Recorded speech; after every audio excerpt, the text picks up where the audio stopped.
guide a student in their career conversation, how to set the goal for them, then how do you co-create a structure with them, so that there is a plan between you and the student. Hmm. And also we will see when is the time when you should not take the things in your hand, and you will recommend to somebody because things are not in your control, things have gone out of your control. Okay. um okay, next slide. I'll cut down a bit on the activities and all because I think we are running quite late. So I'll just see wherever I can do the activity, I'll do the activity. So anybody can tell me what is a mentoring? Anybody has done mentoring in this room and has an idea of what is a mentoring?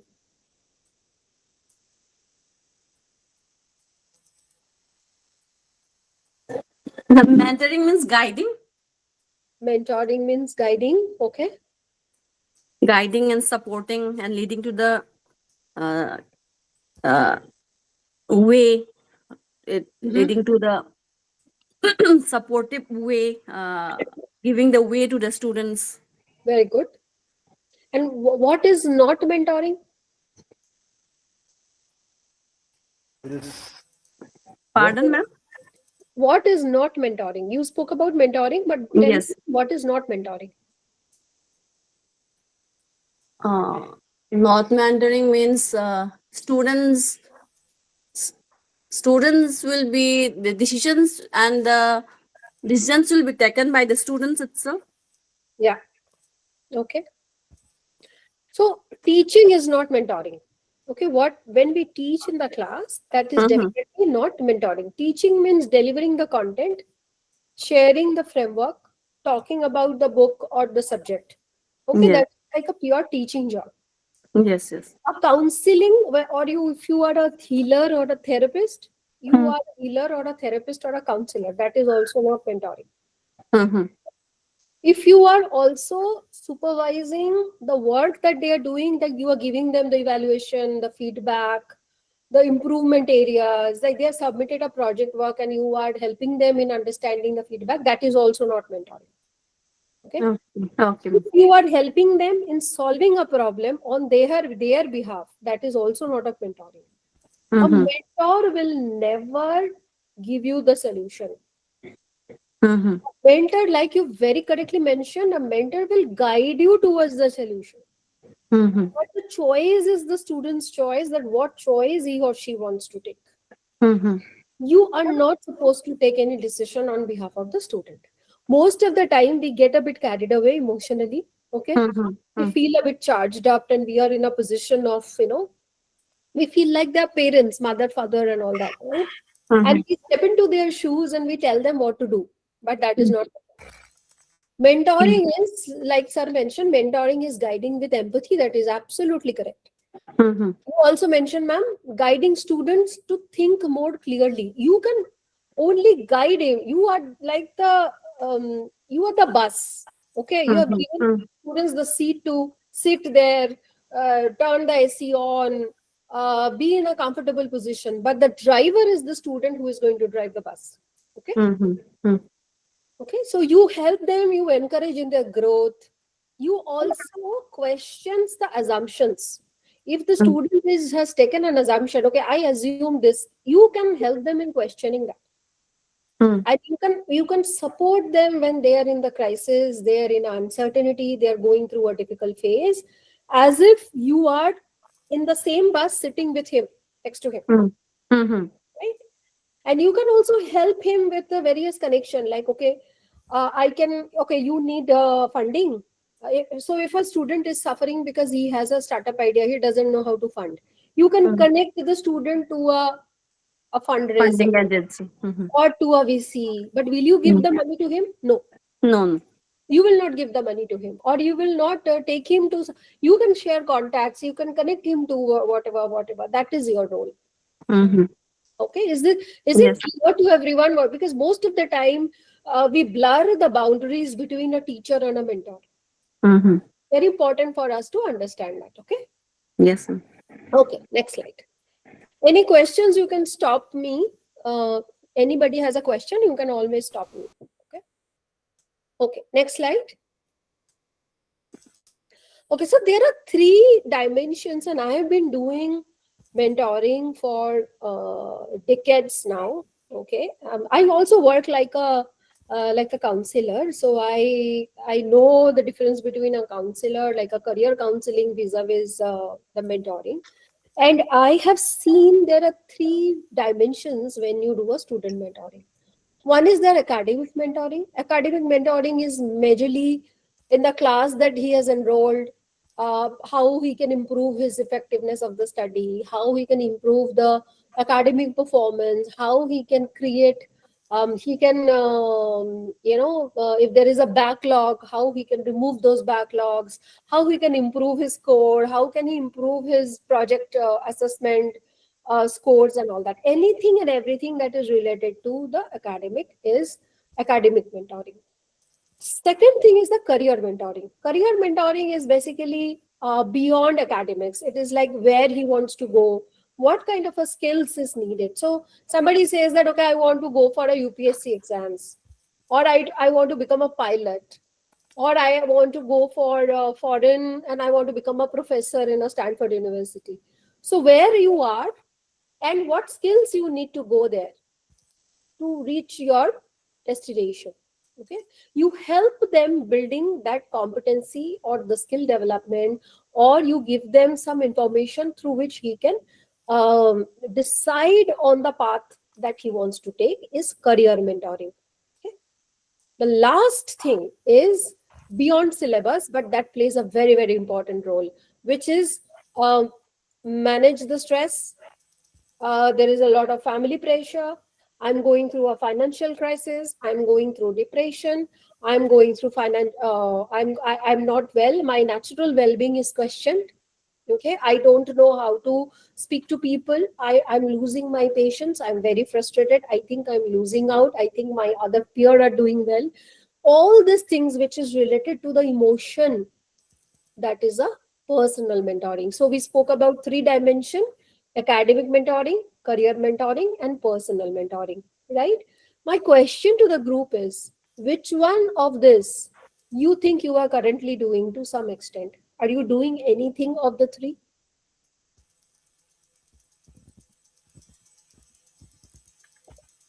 Anybody in the room is do academic? Okay, anybody has done something else like a career or a personal mentoring in this room? Ma'am, regarding this career mentoring, I also take care of the training and placement for this. My department is civil engineering. We have a training and placement cell also, and every department has got their own department. Right. So I'm taking charge of the civil engineering department. So in this Right. aspect, how I don't have, we have our regular routine is we contact the corporate firms or the companies who are there, who are proficient or uh, who are prospective to handle to give recruitment to our new pass out BTech graduates. Mm-hmm. We contact them or those we license with them. Then either they conduct online or they have their specific task. They'll come down here. We will pay the charges for their flight, whatsoever. And then there is a normally there is what they, but we don't have any specific, like say we ever develop any specific structure for such as career mentoring. That's one dimension of what you are saying. So how do Okay. we some guidelines are given there, but some students come and ask us, sir, Uh, internship का training दीजिए, internship का training. I said कैसे hmm, training? hmm, There is hmm. no particular, this is what you have learned in your so far what you've been learning. So Uh, internship का training. So that I think that this part is somewhat relevant with that part. So, sir, there are two things. One is career counseling and then is career mentoring. What are you doing right now is, I think, majorly career counseling. Okay. Okay. I think we will go a little more deeper into mentoring when you will also understand how you can make it even more effective when you step into like a mentor. A mentor is basically you, agar wo bhatak gaya, like he is he is all over the place. He doesn't know where to land up. Okay. He's coming up with many weird ideas. That is when I think you can, career counseling is that he comes with some choices and he asks you which one shall I take and you counsel them. Okay. Mentoring is that if you see the person is completely drifted from its goal in terms of career, then maybe you can sit with him, you can talk to him, you can ask him what is going on, what is his long term vision. We will go a little deeper into career mentoring in a while. Okay, next slide. Okay, so why students struggle academy? So one second.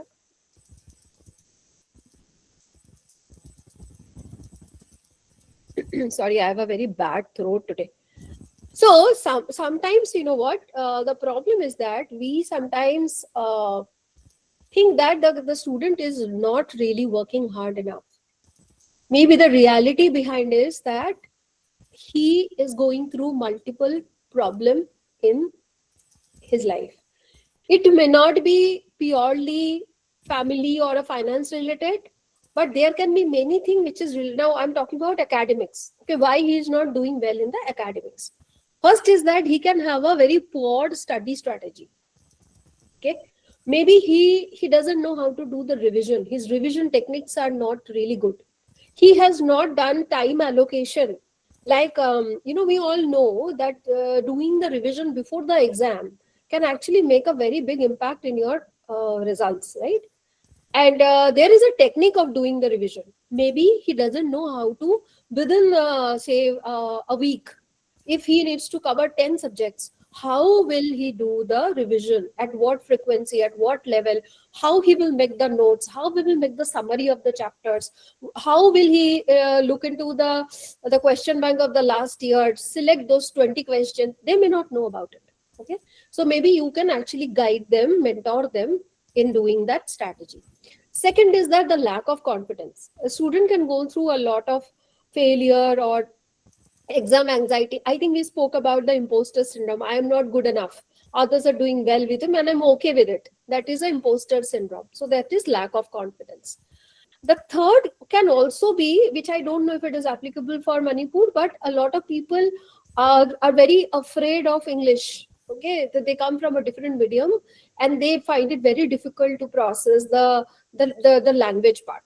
Okay, like if I come from a Hindi medium and suddenly the engineering was all about English, he may not say it because he feels very ashamed of it, that I do not understand English well. But most of the time they go through this problem that they don't know how to handle suddenly English medium, everything is in English, he doesn't know how to handle that. Okay, then of course there can be family pressure and there can be mental health concern and time management. So there are a lot of coursework activities and lot of, he doesn't know how to find a balance between how to prepare for the coursework, how to do the revision and how to get a good mark. So I think all of us know that some people are extremely good in the class, but because they have a very poor study strategy, they don't know how to prepare them for the interview or for the exam, they scored low. But those people are not bad students, they only need to know how to be more systematic in their studies. Is it clear to all what I'm trying to say? Any questions, you can just drop me a message on the chat. Is it all clear? So for the academic mentoring, I think you can help them coming out with a very clear roadmap of how can they improve the academics. Okay, next slide. Next slide. Okay, so there is a framework, and this is something I have seen over a period of time, that there is something called a knowledge, there is something called skills, and there is something called motivation, and there is something called system. One of the theme, and I think you can take a screenshot of this or take a picture, because this is a very important framework. Okay, if one of the system is lacking in the entire framework, the student will always break down. You have a knowledge doesn't mean you have a skill or a motivation or the support system, and vice versa. Okay, so when you actually look for academic mentoring, I think, so most of the time we have seen that two students might be very identical. They're very good. All the time they are scoring high. They're academically very well. But when it comes to the exam, they may not score the same. This is the reason. Because I might have all the knowledge, I may not have the skills. I don't have the motivation. I don't have the support system. So what I'm trying to say that out of this four, one goes wrong, your student will not perform well. So when somebody is not performing well, not only the knowledge, the academic knowledge, you should also question the other three factors if he is going through any of the problem. And you can try to give them that which is lacking in his life. Okay. Is it clear? Yes, madam. Okay. Next slide. Okay. So usually, what happens is we are a born problem solution giver. Okay. How many of you relate to this? Somebody comes to us, we first give them the solution. Okay. Okay. Okay. Go ahead and do this. This work for me and this will work for you. But most of the time we do not really do a diagnosis. A good mentor will always do a diagnosis. Okay. And these are the 4 parameters where you actually can do a root cause analysis. First thing is the subject and the duration.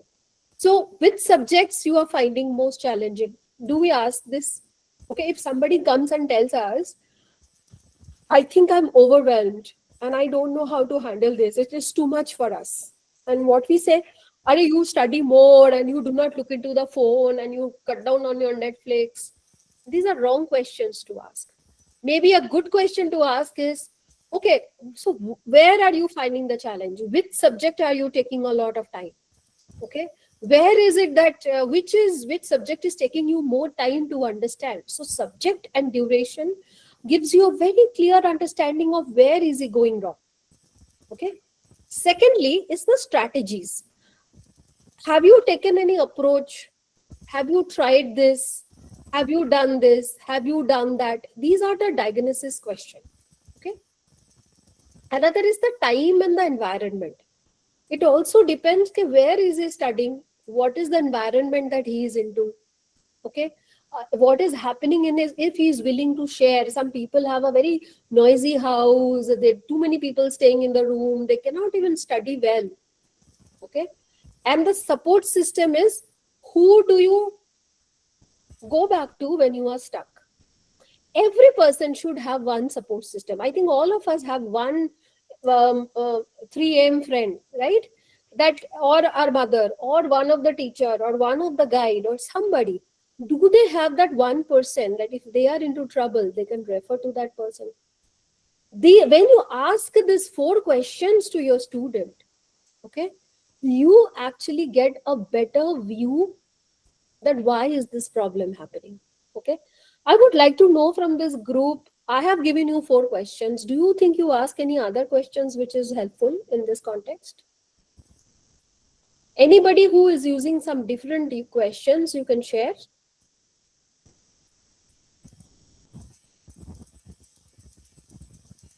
If you are mentoring your students, are you asking them some different questions other than what I mentioned?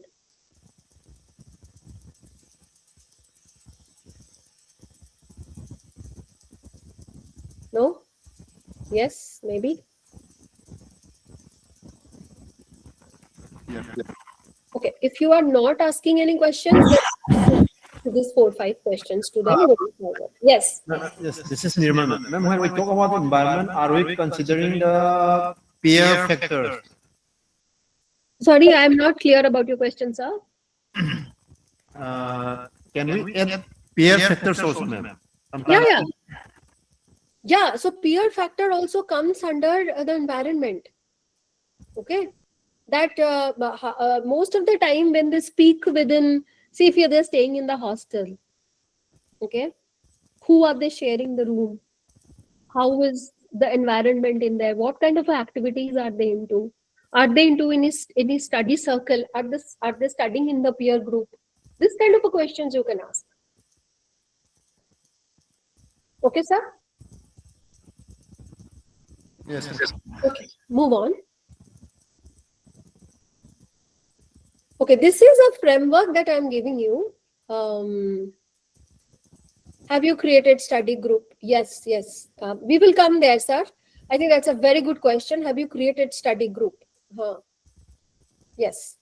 So the learn mentoring framework. You can take a picture of this. This is LEARN, learn model. Okay, L is listen, then E is explore, then you assess, then you recommend, and then what is the next step? Most of the time, you know what we do?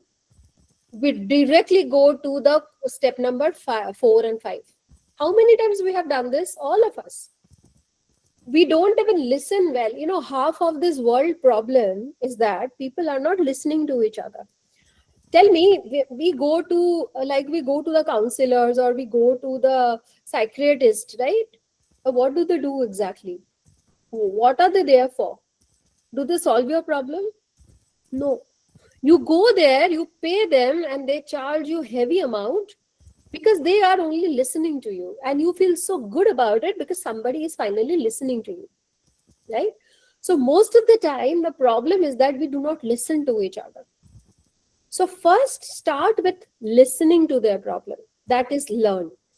When you are listening to their problem, you can actually think in your mind what will be your next question to explore that. So whenever you are listening, that those listenings will give you a lot of information about what is going on in that person's life. Most of the time we do not follow this framework. Okay.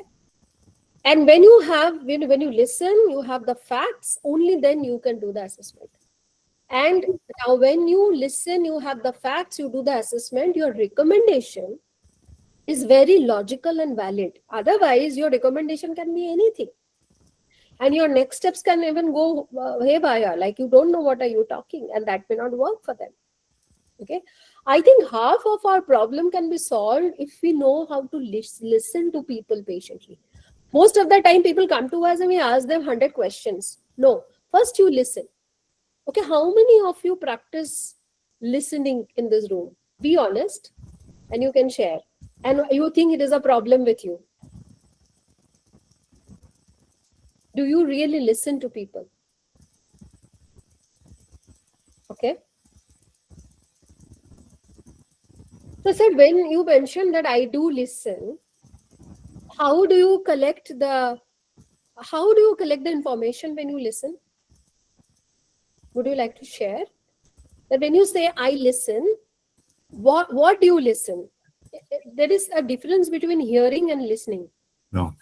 Madam, when I listen, I try to understand what is their problem, what they are trying to point out. Then after that, I try to see the situation under which they have gone, and accordingly, it helps us to identify the possible solution, or if whatever some previous person have faced a similar solution, then we can also tell the student that this XYZ student, they have already done in this manner, like that. Okay, good point. And I think when you listen to them, that also give you a space. Okay, what will be your reply to them, right? You also thinking that time because you are gathering data. Now you are talking from a more scientific data point, right? Isn't it, sir? Yes, exactly, ma'am. So Right. yeah. So now your answer is more logical and practical to them. Otherwise, if you are not listening and gathering the facts, you have some assumptions and you are telling them something which they don't want to hear. And sometimes, like what I feel is that student, they don't put the right words to express the problem they are facing. So by listening to them and looking at their body language, so we can also gather informations which are not expressed by words. Exactly. So that comes under the second, which is explore. Okay. You are exploring the body language. You are exploring what is he trying to say. You are trying to connect the dots. Okay. So when you listen and explore, you can do a better assessment of the situation. Okay. It's a very simple tool, but if you start practicing it from tomorrow, you will see a big change. Okay. You will see a big change in your mentoring. Okay. Okay. Next slide. So now, yeah, I'm giving you a scenario. Okay, these are all live scenarios, and I want all of you to participate into it. A second year BTech student seen their CGPAs dropping from 8.2 to 6.7 in one semester. Attendance is declined below 75%. The student is previously active in the club and extracurricular activity, but now he has withdrawn himself completely. What could be happening? Can you list down the possible academic, personal, and environmental factors and share with me?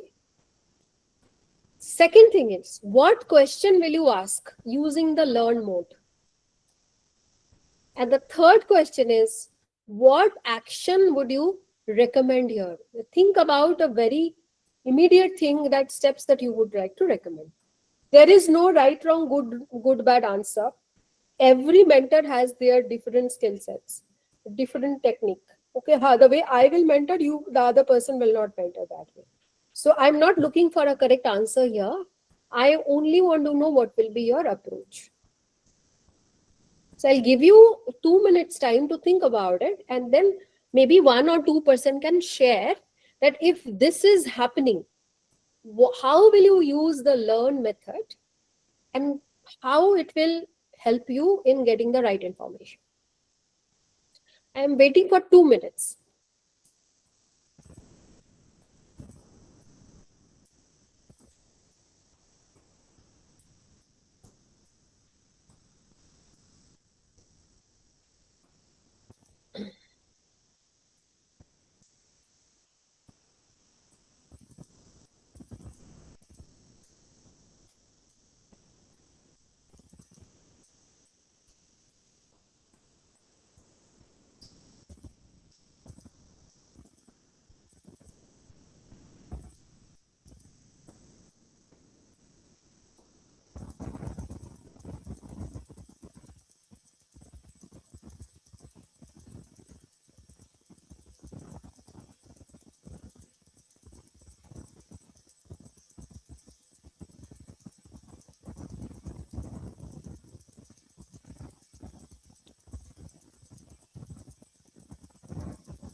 You can share if you are ready.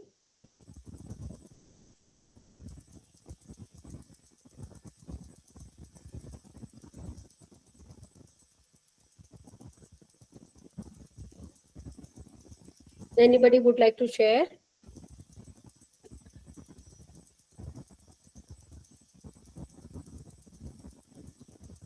Yes, ma'am. Just another minute. We are just trying to draft. Okay. Dr. Nundu and Dr. Vimal will respond along with Dr. Vimal.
Hello, ma'am. Yes. Some of the just discussion maybe not correct. What we experience is that the first part L, listen. When we discuss with such students, they really express. So our the action of our listening will be very tactic. Tactic means like non-verbal, like facial, body language, and other available information, kind of background information. Then from there, we try to explore, like what is going on, what causes this downfall, Uh-huh. this actions or reactions. Okay. And yes, with understanding with those input from the exploration, we'll be assessing what is the level of that Okay. declining or decrease or issues.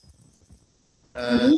then we'll be just discussing or talking to the student. Then in that part, we may discuss with him the prioritization of his goals, because now he is withdrawing from some of the activities, but studying, then co-curricular activities. Uh-huh. So we try to understand, then prioritize his goals and try to reconvince, reassure kind of. Okay. And the next step, maybe observation or if required, reference, etc. Okay.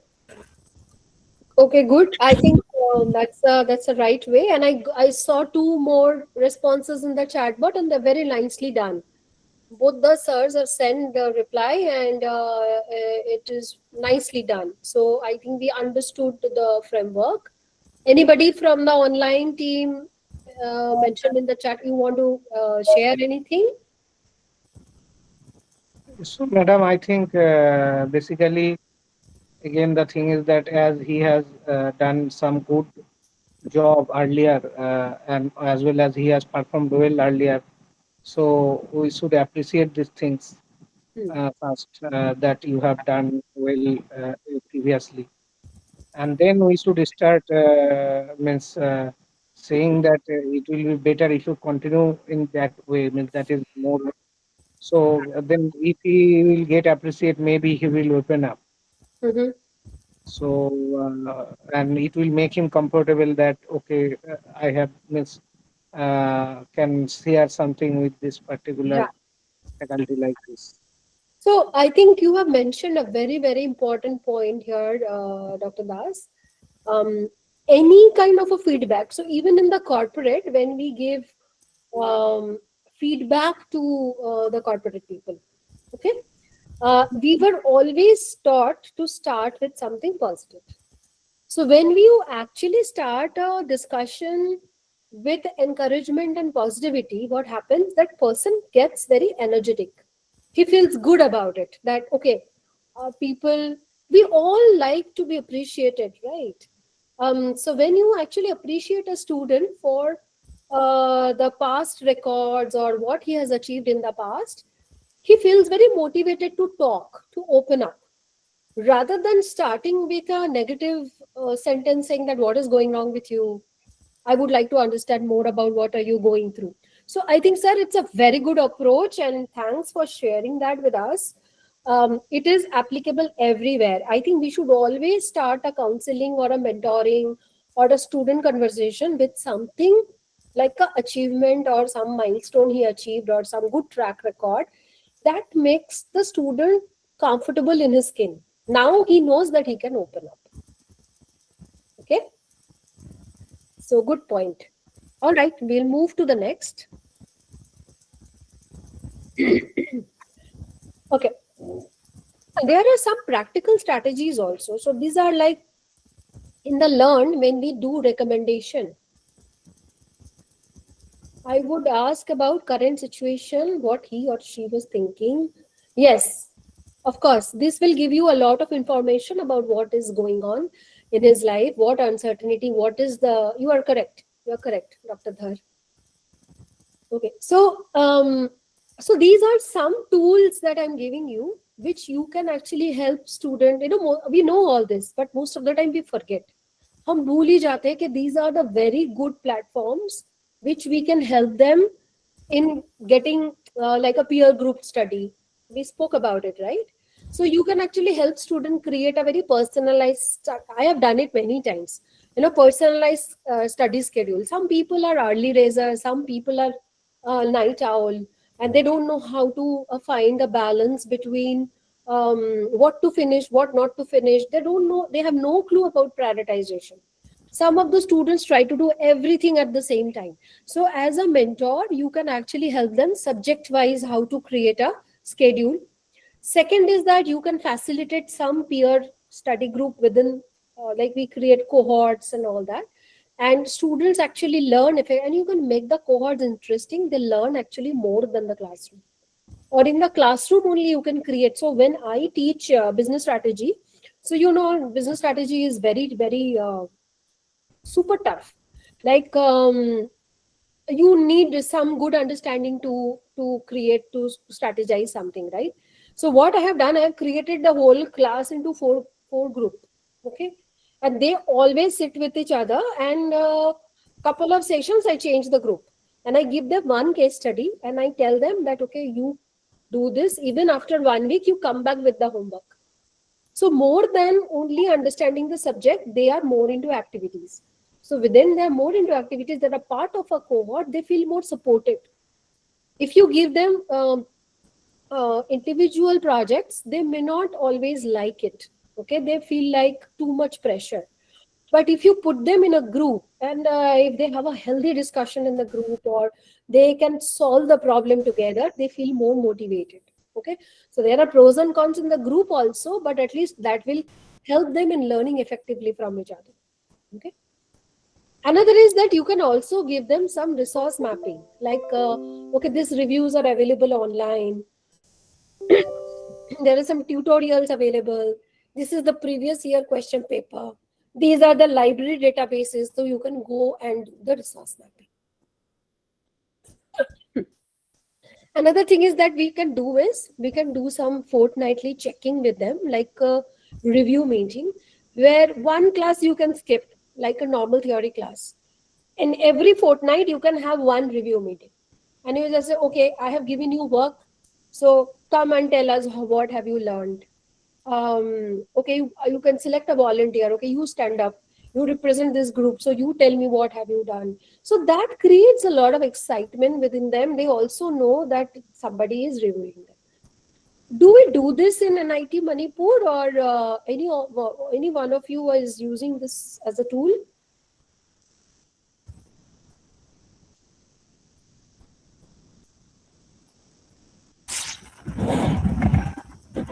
Yes, ma'am.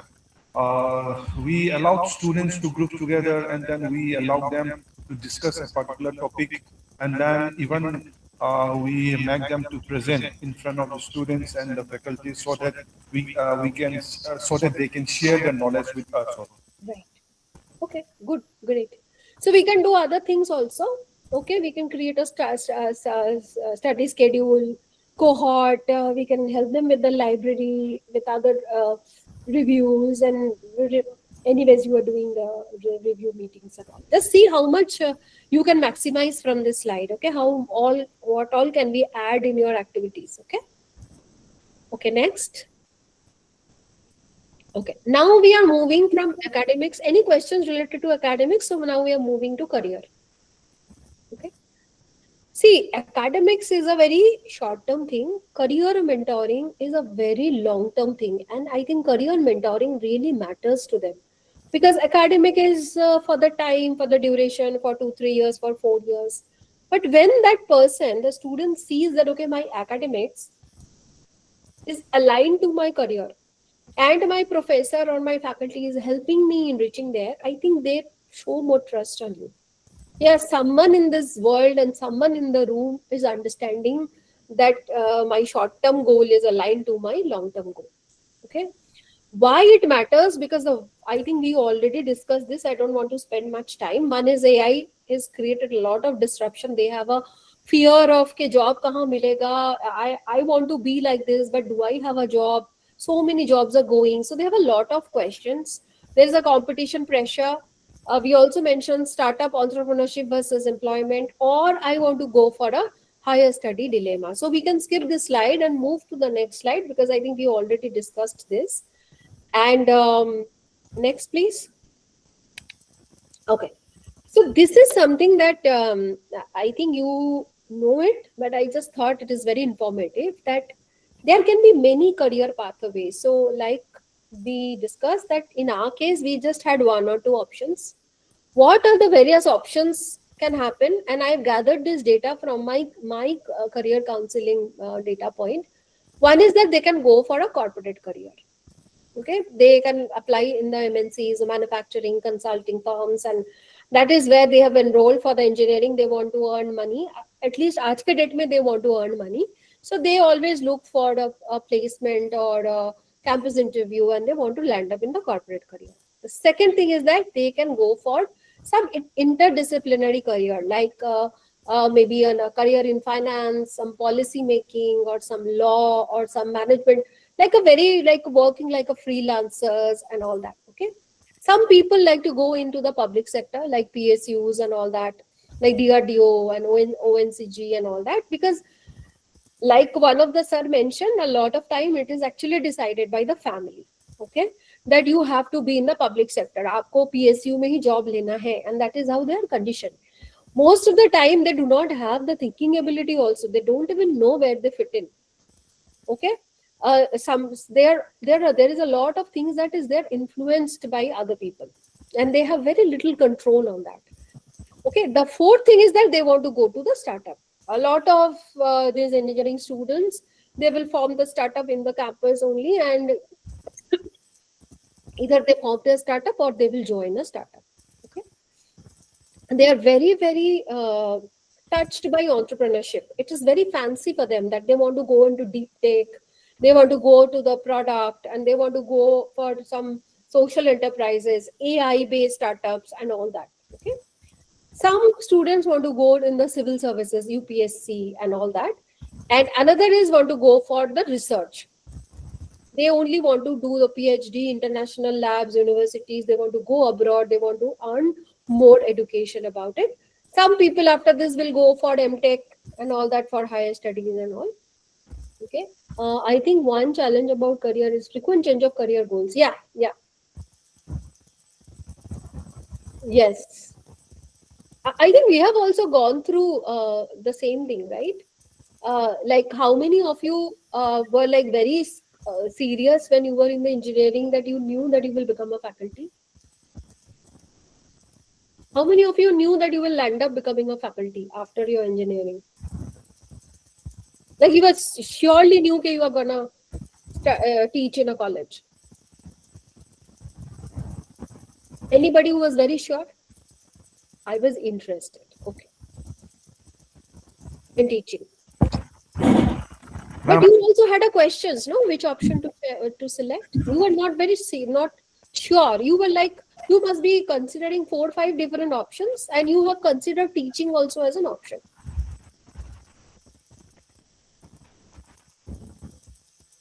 Ma'am, for myself, right from my graduation time onwards, I was focusing on my particular paper, that is physical chemistry. I am from chemistry background.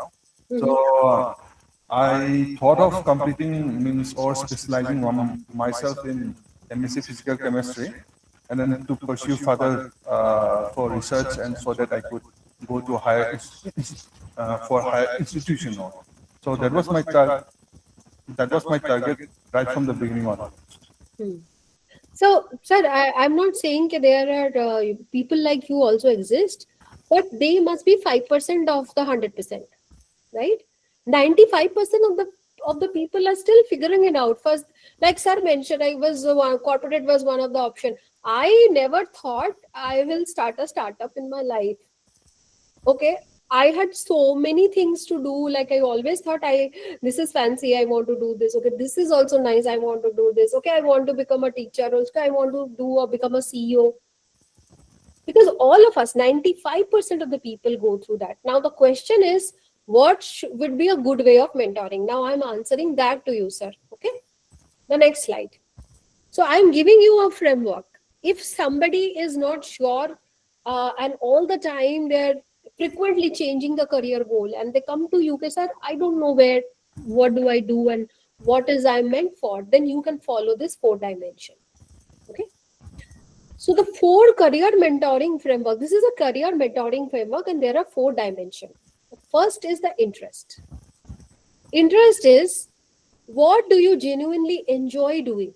What problem do I love engaging with? This is my area of interest. Something that I'm very passionate about. Something that I really feel connected. Something when I do, I feel a lot of in. So I give you an example. I run a startup. Okay, I run a heavily pressurized startup. Okay, people who don't know me, I run a fashion tech. Okay, and I'm still here taking classes. Okay, that is not because I wanted to become a teacher. That is majorly because I really enjoy teaching. Okay, I really enjoy teaching. So you will always see there is a job, there is a career, and there is a soul calling. For me, teaching is a soul calling. And anytime, even if I'm working for 5 different startups, anybody calls me to take a class in a college, I always give it a first preference, and I try to squeeze my schedule so that I can come, because that is something where I really love enjoying. And I also think that there will be a time when I will be completely done with all my work and I might finally choose to become a professor in some college, because that is where is my calling is. I feel very, I enjoy when I actually go in the class and I teach. So that is your interest. Usually that is something you should take up, because that is your choice in life, that you enjoy what you enjoy doing, you should take it up. Okay. The another thing is the skills. Now you enjoy doing, but are you good at it? You do have strengths. I enjoy going to the space also. मेरे को space में जाना है, मेरे को बहुत अच्छा लगता है, मजा आएगा. But do I have the skills to go there? Do I have the education to go there? Okay. So skills comes the next. That what I am demonstrably good at. Like what is that others recognize me as a strength. Okay. If your skills are complementing your interest, then definitely you can change that to your job. Okay. Okay. The third question is the opportunity. Now, I have an interest, I have skills, but do I have opportunity? This is a very practical approach. Like, do I have the option in the market? How is the market faring there? Are there jobs available in the market? What will be the growth pattern in that segment? What will be the growth pattern in that sector? Okay. And the third is that the values. Like some people want to have a stable, secure job. Some people want to have, okay, I want to earn more money. Some people think that, okay, I don't want anything. I just want something which is very creative. Some people want, okay, leave everything. I want to create a social impact. These are the values which drive you. So somewhere when you use this, like what is the interest of the student? What skills that he has? Is there opportunity available in the market? And is that aligned to the values? This is the right way of mentoring when it comes to career. Is this clear to all? You can just tell me yes, no, maybe. Yes, ma'am. Yeah? Okay. So going forward, if someone comes to you, you can use this model of interest, skill, opportunities, and values. Okay, now let's see what kind of a question you should ask. The next slide. Next slide, please.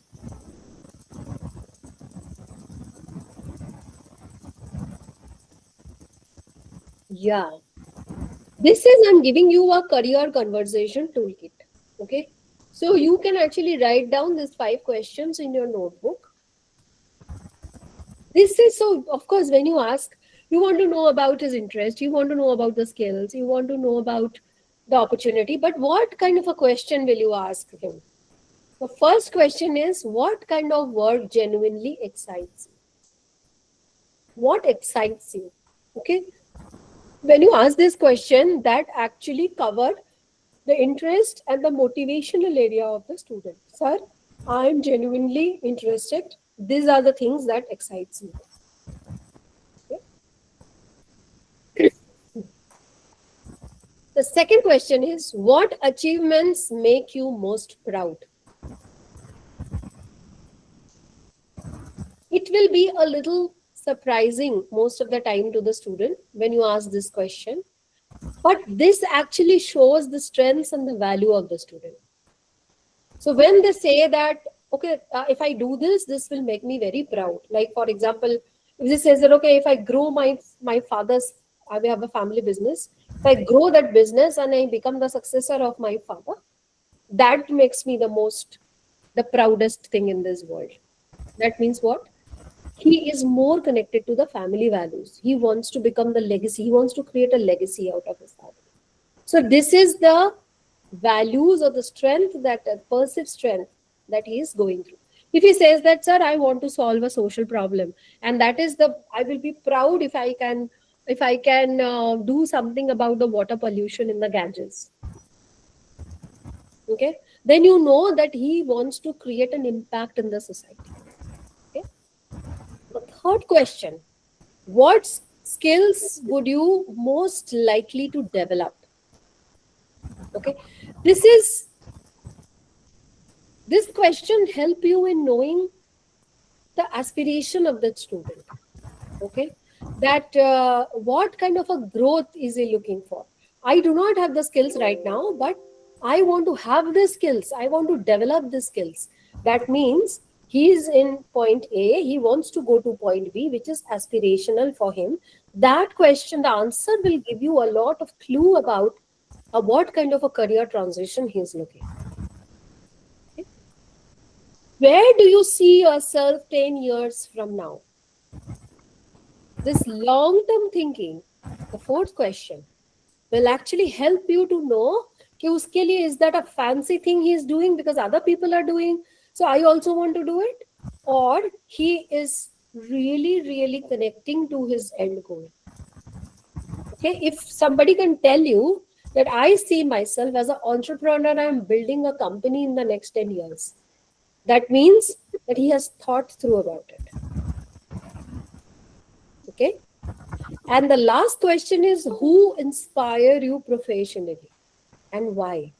This is basically a role model question. If you ask this question and somebody says that, okay, Indra Nooyi is my role model, or somebody says, okay, Prime Minister Modi is my role model, or somebody says, okay, Mukesh Ambani is my role model, or Elon Musk is my role model, then you know that this person wants to be like him.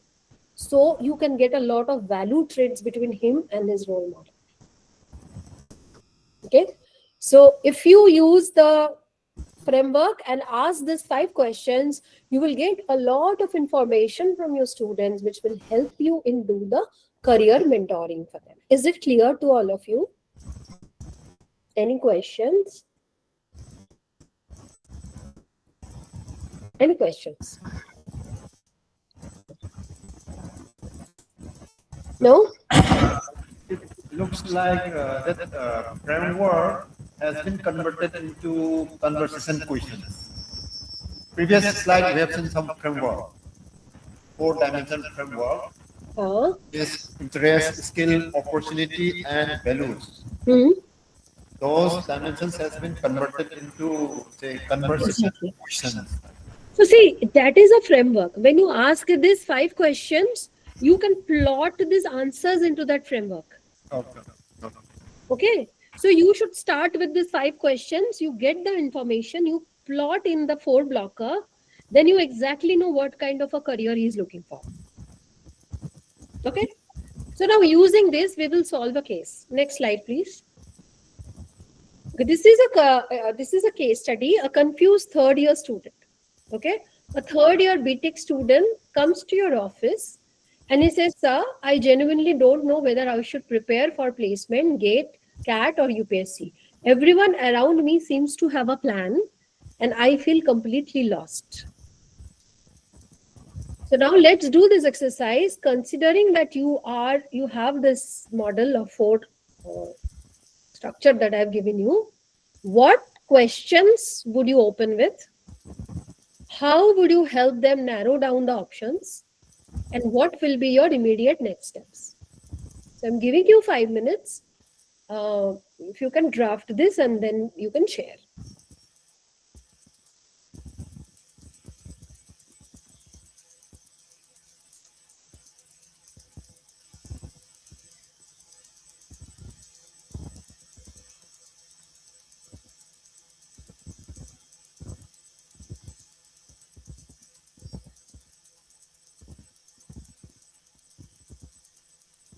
If you're sitting together, you can do it in a group also. I don't mind that.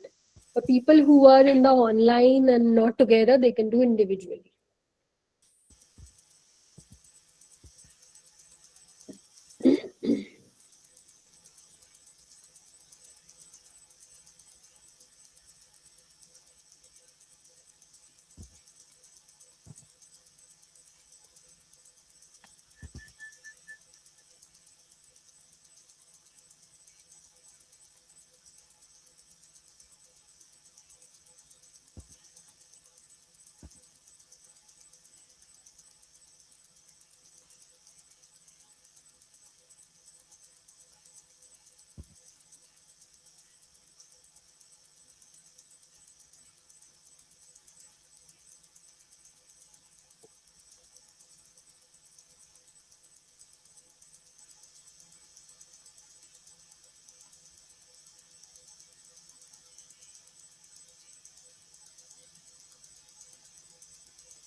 You can share whenever you are ready.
Are we ready with our answer?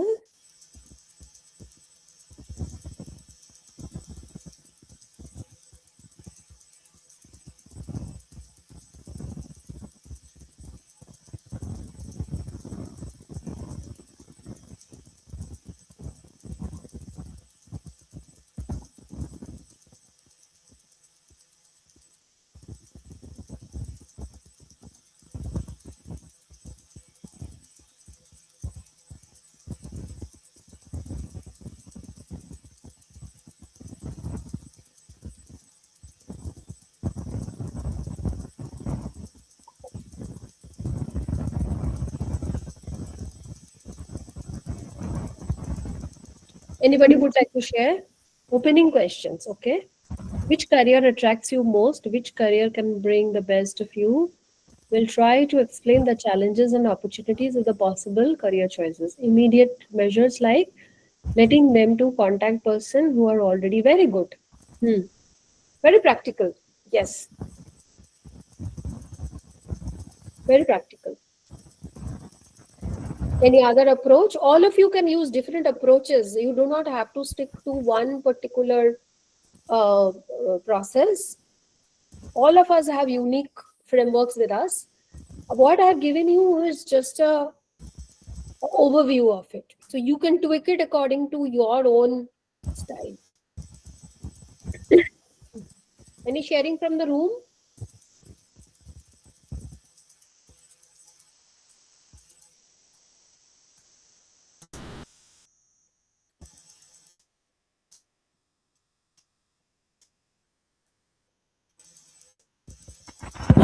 Hello, ma'am. Regarding her interest and enjoyment in particular area in which he or she is interested to go, means or he or she is interested to pursue in his life or her life, we need to first discuss with her. Then what I feel is that we decide that his or her financial conditions in order to achieve her fulfillment or his fulfillment of that particular goal need to be understood by us also before mentoring them. And then relevant skills regarding if he wished to go for some sort of research oriented things, or if he wished to go for management, or if he wished to pursue for administration such as in UPSC, we need to have an idea, or we need to encourage her, or no, we need to encourage her or him regarding the leadership quality and skills, and then even patience also in order to achieve the particular target. And besides that, what I feel is that commitment and determination. Okay. Sir, my question, another question I'm adding here. In case you know that he has an aspiration, but his skill is not matching to that aspiration, or his environment is, maybe he wants to go for something where a lot of money is needed, and his family is struggling with that. Okay, he doesn't have the sponsorship. Okay, and you know that if you break that news to him, he will feel very demotivated. Happens, right? Yes. Or maybe I want to become a scientist, I want to go to NASA, that is what is my aspiration, but the person doesn't have the required competency of the skills to reach there. Okay, Yes. how will you break the news then? Ma'am, in that case, I feel like I should provide him different alternatives. Yes. Different alternatives instead of demoralizing him or her. Means if he go for another alternatives, means every part of the job or every field that we choose, it is valuable to the society. So I feel that we can give some sort of alternatives beside that. Also, another thing we can do this, we can keep that as a long term. Like maybe you can go there after 5-10 years, but the short term goal which will take him to there. So start something small and then move to the next phase, then move to the next phase. You may not go there immediately, Yes. but you can create a roadmap for that person, in small milestones can take him there. That is another way. Okay, ma'am. Okay, all right. Any questions? Any questions about career mentoring? Then we can move to the personal mentoring. Next slide, please. Okay. The personal mentoring is the difficult out of all the three, because the first two we can still put some structure, or there is a framework, or we have some knowledge about it, and we can guide them to the right people, we can connect them to the databases and all that. But what if somebody is going through a family conflict, somebody is handling a lot of loneliness and isolation, somebody is having very low confidence, I have some relationship stress, somebody died, I lost my parents, I lost my siblings, I have a breakup with my girlfriend, and I have a identity crisis. Now it will be also overwhelming for the faculties to handle this. right? So most of the time when a person goes through a depression, you don't know how to react to that.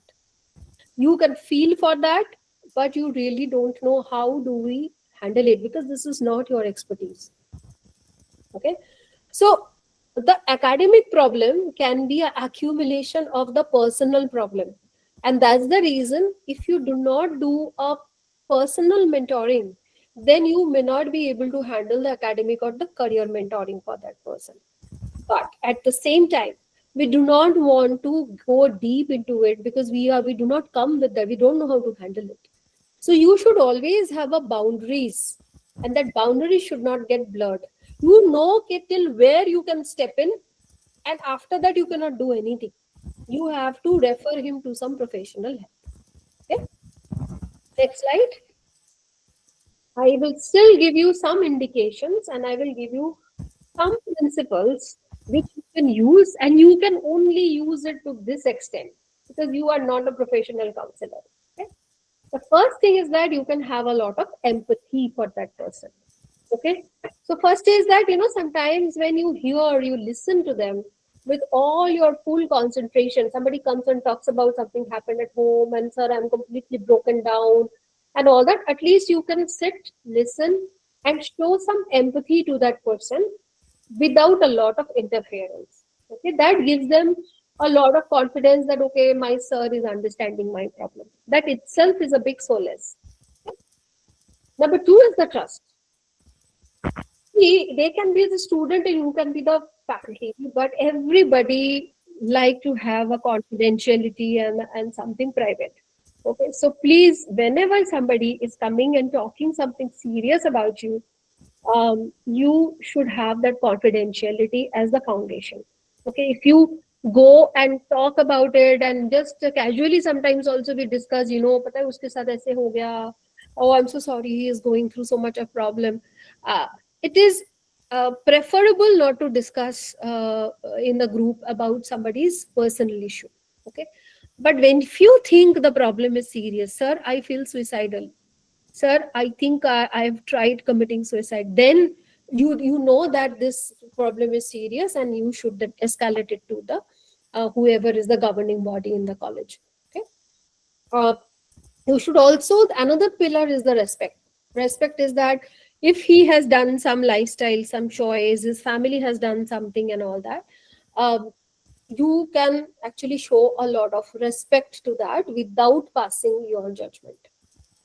However, when you do everything, you can empathize, you can show trust, you can show respect, do everything without blurring the boundaries. You need to have a very, very clear boundary, that to what extent you will step in, to what extent you will escalate, and to what extent you will involve the parents at home. Okay, there is not like any tool or anything, because so when we do professional counseling, I can give you 100 tools, but you are not here working as a professional counselor, right? You are only here to empathize, to listen, to hear, to show trust, to show respect, and that's it, and nothing more and beyond that. Is it clear? Next. Okay, this is something you must do, and this is not only with the students. I think I have been doing it in the corporate for years. I'm working in the corporate for last 20 years, and I have done it every year with my employees. And this is a great, great example of working together, where you can do a goal setting. All the companies, they have a goal setting exercise, and every employee needs to fill up a form of a goal setting. I think if you have the time and the effort, and if somebody is coming to you for help, you can give them a goal sheet which talks about how you can give them some accountability. So we use a framework called SMART, SMART. Please take a note of this. The SMART framework, the first S is specific. Specific is you have to clearly define, nothing is ambiguous. Like, okay, what is that you want to achieve in life is specific. M is measurable. Okay, whatever you want to achieve, can you measure them? Okay. A is achievable. Okay, you have something very specific to achieve. It is measurable also, but can you achieve it? Or like we mentioned that if the student circumstances is not realistic enough to achieve it, then what will you do? You have everything. You have the skill set. You can do a proper har quarter mujhe itna karna hai, but you cannot sponsor it. You don't have the money. So it is not achievable. So the third is it achievable? The fourth is it relevant? Like, is it aligned to the broader perspective that you have that is relevant? And the last one is the time bound. Within how many years, months, days you want to achieve it? I always give the example of the Indian cricket team, and I'm repeating this again. Say you are the coach of the Indian cricket team and you want to improve the performance of Indian cricket team. Okay? A vague goal statement will be, I want Indian cricket team to become winner in every match. Is this a good goal statement? My goal is to make Indian cricket team winner in every match. Is this a good goal statement?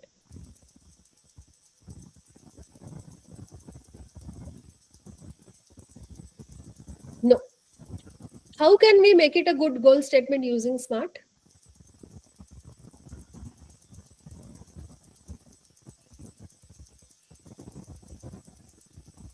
Yes. But what can we do to make it a smarter statement? What can we do? What goal statement is? We should define the maximum. Yeah, phrase the sentence, please, sir. To be specific in that case, we have to define that cricket match. That means next Yes. upcoming two matches, national level or international, like something specific. Right. Right. Very good. So for me, a good goal statement for Indian cricket team is that my goal is to make India win 80% of the matches. See, 100% match to wo nahi jeet payega, right? Not possible. You cannot have a target which is unrealistic, which is R. Okay? It should be realistic. You say that, okay, my goal is to make Indian cricket team capable so that it is, say, 80% or 90% out of like 8 out or 9 out of 10 matches. Okay? From a position of, say, rank number 3 to rank number 2 or rank number 1 by December 2026. Is it sounding okay now? Is it sounding smart now?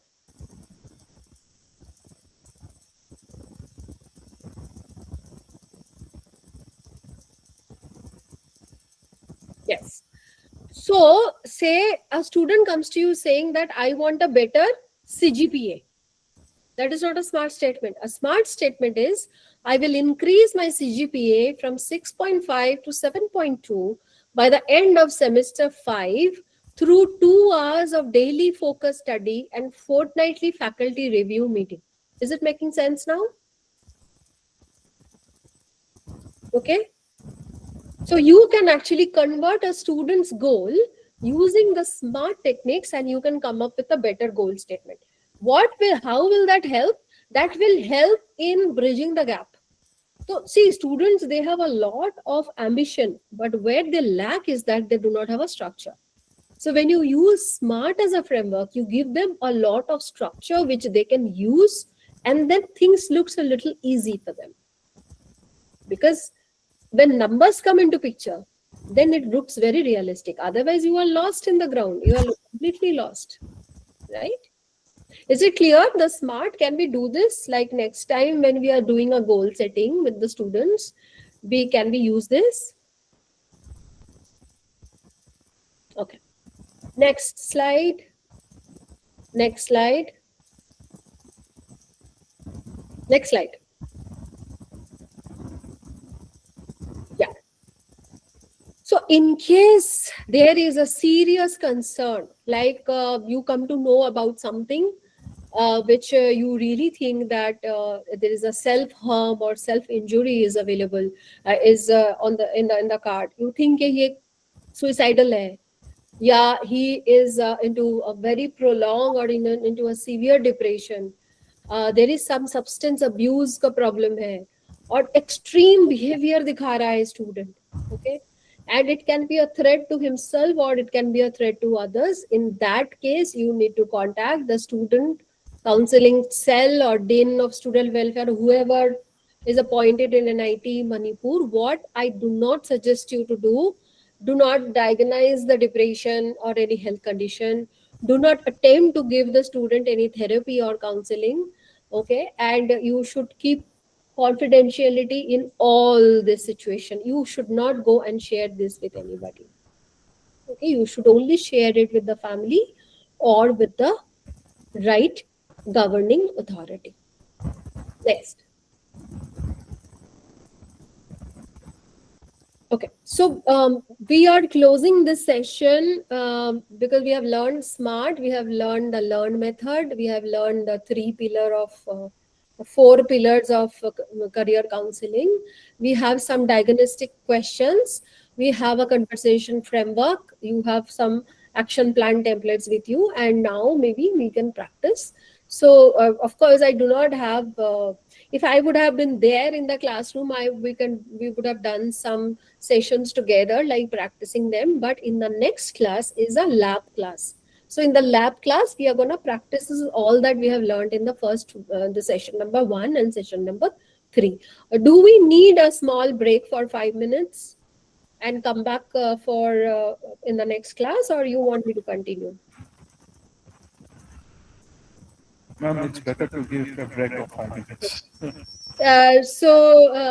Shall we then start exactly at 4 p.m.? See, I have a meeting at 5:15. Okay, because this is supposed to close at 5. So I have scheduled a meeting at 5:15. I will have to finish the next session in 1 hour 15 minutes precisely, and not I cannot afford to stay back. Okay. So my request is that please come back at 4 so that we can finish it in time. Okay, ma'am. Don't delay it. Okay. All right. Thanks. I'm sending the next presentation and you can present it. I'm talking to the IT.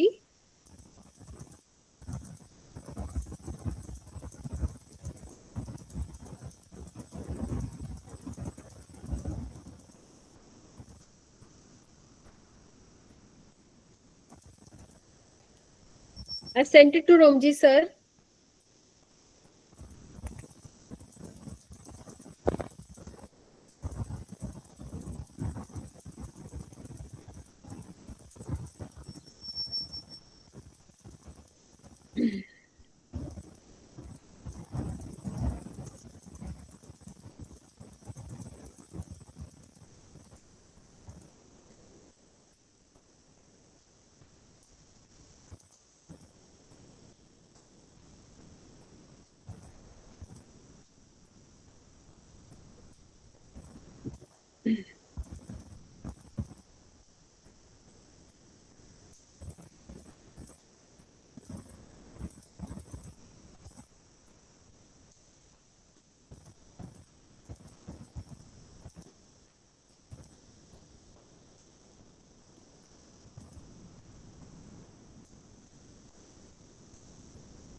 Is the IT there in the room?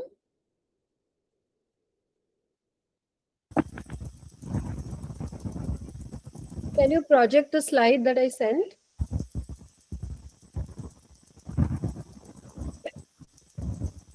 Are we all back in the room? Online people, are you all there? Can you just send me a thumbs up or a yes, no?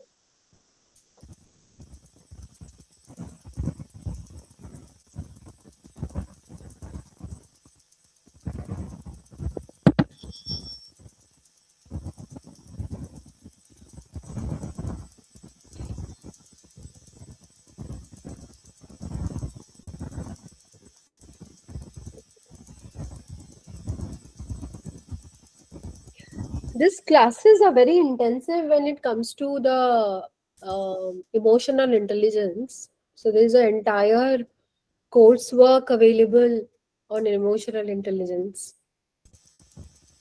A lot of frameworks and a lot of good tools are given there. These are to some glimpses of it, and these are also useful tools. Ma'am, just a query. Is it possible to say in some of the faculty participants, they may want to, they may ask me if we can share some of this presentation matter. So is it okay if I share some of them? You want to share this presentation with them? Some of the thing I will convert it. Yeah. You can send it to everyone. That's okay. I'll convert it to PDF and then I will. Yeah. Send it. So some of Send them it. they No are problem. online, but some of them may be busy with some other work. I am not very sure. Our previous resource person, Dr. Sudipto, also he was telling, please switch on your video, everyone. Then few started switching on. So that. So they may ask me, sir, if you have the presentation matter, because some we missed out some lines or one few slides. Can you give a recap of that? So I may convert it to PDF and I can share accordingly. Yeah, sure. You can do that. See, I want to continuing of what sir said. I also want to add something here. See, we are the maker of our society. Our students are exactly like the way we are. Okay, and just imagine you in my place, switching off. Everybody is switched off the camera, and you are on the camera, and you are talking to people. You can't even see them. That's what. Okay, this is extremely frustrating. Number one. Number two, it's very disrespectful. I somehow I think we do not understand that.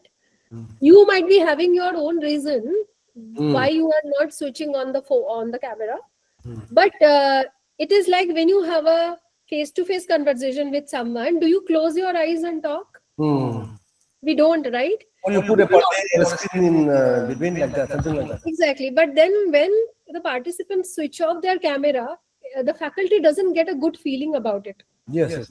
My performance goes down if all the cameras are switched off. And if you are sitting in my place, you will understand what I'm talking about. Hey, ma'am, actually, what happened was when this COVID that event came up, then we had to switch to online mode of education.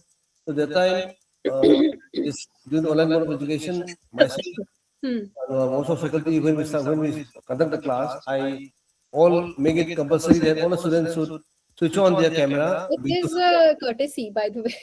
Otherwise, what I do is, if they are not switching on the cameras, I just remove them from the class.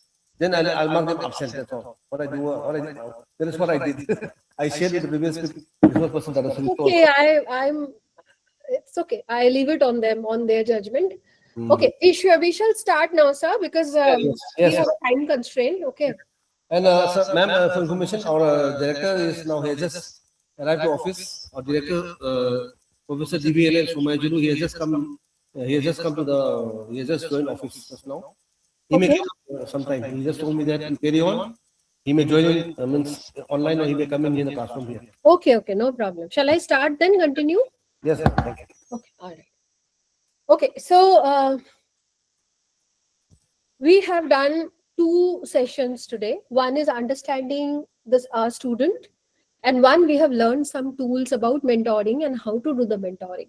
Right now, this is a practice lab, I wish I would have been there with all of you and we would have done it in the classroom, but because the entire thing is in the online mode, this is basically from understand to action. Everything that we have understood in the last two classes, this is like a lab. In the what you do in your engineering lab, you do a lot of practical experimentation in the lab, right? So we are going to do the same thing. So what I'm going to teach you now, or we will talk, have a discussion, or the frameworks is something that we have already spoken, but I will give you simulation exercises so that you can practice and you do not forget after we leave the meeting. Okay, next slide.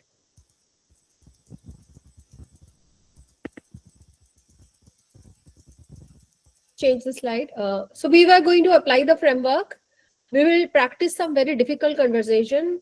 We will use some tools that I have given you, and at the end of the class, we will develop a plan, which you can take back home and in your classroom, and you can use them. Okay, next slide. Okay, this is something I want to ask you, and you can add on to this. Okay, what makes mentoring very, very difficult for you? I have listed down 5 things. Okay. And I want all of you to add to it. One is the students do not open up. You see, there is a problem going on. Okay. You see that he's breaking down. You see that the absenteeism is increasing. His attentiveness is not there. He's not responding like before. But when you are probing him and you are trying to get information and you are trying to help him, he is not opening up because they do not feel like to share their struggle with the faculties. Why they do that? Because they have the fear of judgment. They just think that if I open up, what if my faculty is judging me? What will be the consequences of this? I'll become the talk of the college. People will laugh on me and my problem. So they keep shut. They do not open up. Second problem is that they expect a very quick solution. Okay. They often arrive to you because they do not want a reflection. See, none of us, we like to reflect on our problem. We always think that, okay, there is a problem and there should be a quick fix solution to this. So I go to my faculty because my faculty will help me in fixing the things. This is the problem number 2. Problem number 3 is that the time constraint. All of you also have a lot of other teaching loads. You have a lot of administrative duties and you have very little time to actually do a one-on-one meeting with your students. Students also are busy with their coursework. You are also busy with your curriculum. And what happens? That one-on-one mentoring session never happens. The fourth problem is that sometimes when the student break down in front of you, a lot of emotional situation arise, like they start tears come, anger, distress, shouting, or they break down, or there is an illness, and you really don't know what to do about it. You feel so uncertain. Ki karna kya hai? Okay. And the 5th problem is that you don't know whether you should step in and help or you should stay away because you do not know the difference between a counseling and a mentoring. You do not also want to land up into a trouble. Okay. Sometimes you don't know what is expected out of you. So shall you step in and help? What if you cross the boundaries? What will happen then? So all these questions come in your head and sometimes you completely forget mentoring them. Okay. So basically what I want to tell you that mentoring is not a skill. Okay. It is basically a very reflective practice. And for any kind of a reflection, you need enough time for that. How many of you agree? How many of you don't agree? And how many want to add more to this problem that you have faced and I have not covered here?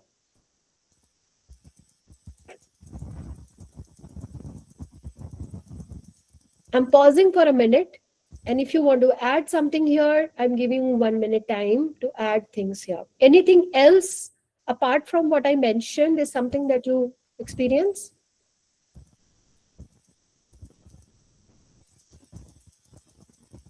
Or I have covered all?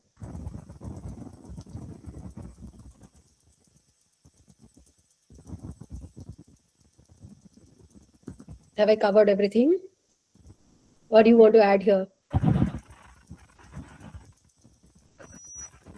Ma'am, what would what I feel is that everything is covered up, and basically, this one students don't open up in emotional situations. Hmm. These are the two main things that we commonly face. Hmm. Okay. You have faced this situation, right, in your campus that 5 cases you have always faced, right? Right. Okay. All right. Next slide. Okay. This is so we are going to talk about this 5 thing. This is like an accumulation of the last 2 sessions. So we spoke about active listening. We will use some powerful questions. Then we will do some goal setting exercises. Then we will goal will lead to some action, right? A goal is not a goal. A goal is completely useless if you do not derive an action from the goals, right? And then the 5th is that we will also see the referral. Referral means when you will not handle it and when will you transfer it to somebody else. You will refer it to somebody else. So where will you draw your boundaries? So shall we start with the active listening first? Next slide. See, I tell you this, I have been actually telling this again and again. I think we have spent a lot of time on how to become a good listener. And we actually in the corporate, we conduct 2-3 days ka workshop on how to listen. Only one topic, how to listen. What are the various tools?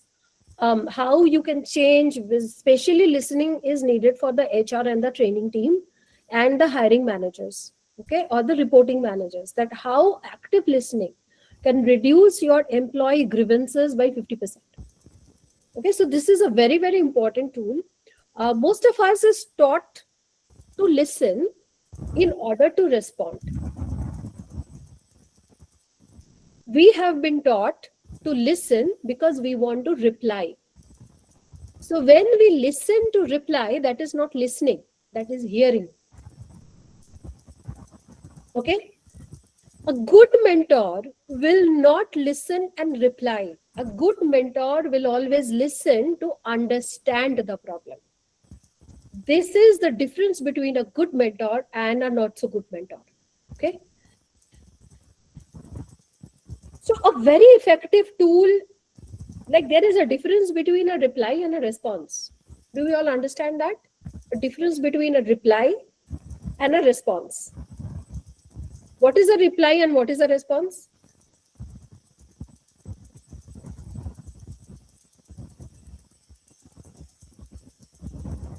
A reply is majorly a reaction to an action. Somebody said something, you immediately want to reply, that is a reaction to somebody's action. When you listen to someone, you take a pause, you think about it, you understand the problem, and you speak sense with a lot of maturity. That is called responding. Is it clear? Is the difference clear? Reply is always immediate. It is triggered by an action. Somebody wants an action from you, they triggered you with something and you immediately reply. You do not understand because your whole focus is to reply. Okay? When you actually give a good response is when you think, pause, understand, and then you talk. We are talking the exactly same thing. So level 1 is listen properly. When you are listening, you are also in your mind framing the next statement. You know the student is coming from where, and you know exactly the next question will be this. Okay, so level 1 is listening to reply. Level 2 is listening for facts. When you are listening to them, you are listening for facts. Level 3 is listening for meaning. Meaning is what is said, what is unsaid, and what is felt. Where do you want to go? Level 1 or level 3? Where do you want to go? You want to be in level 1 or you want to move to level 3? Level 3. Because when you are listening for a meaning, you not only focus on the words or the facts. You are listening because you also want to know what is said, what is unsaid, and what is the feeling behind it, what is the emotion behind it. So when you reach a level, when you become a very active, a very good listener, and you are at level 3, you know that there is a lot many things other than replying or hearing. It is not hearing. Okay. So tell me one thing and be honest with yourself. All of you, where do you think you operate at now, right now? Do you operate at level 1, you operate at level 2, or you operate at level 3? In your day-to-day life, where do you operate right now? Level 3? Anybody who operates at level 1 or level 2? You do not have to tell me. This is exercise for you. Okay. Please write it down and you go back home and you do a lot of reflection on this. That if I am operating at level 1, I need to reach to level 3. Okay. So from today onwards, do not try to give an answer immediately. Just go with the motion, try to gather more facts, try to go deeper, do a lot of fact finding, look into the body language, listen to the tone, the tonal quality of that person. It tells a lot. Okay, next slide. This is tool number 2. This is powerful mentoring question. Okay. So usually, what do we talk? We usually say that, why didn't you study? Why are you always so late? What's wrong with you? Why are you not performing? These are asking. We ask this question to the students. But if you want to be a powerful mentor and want to have a connection with your students, you can ask the same question in a very different way. Okay. So I was attending a session of a very reputed public speaker. And he said something very, very impactful. He just said that in the corporate, people usually say that, okay, you have not met the target, so you are fired. What are you here for? You are going to lose your job if you do not perform in this quarter, so you are fired. We always say this. A good coach or a good mentor or a good boss will always walk into the room and say, I'm seeing there is a problem. Are you okay? What is going on in your life? Which one you think is more powerful?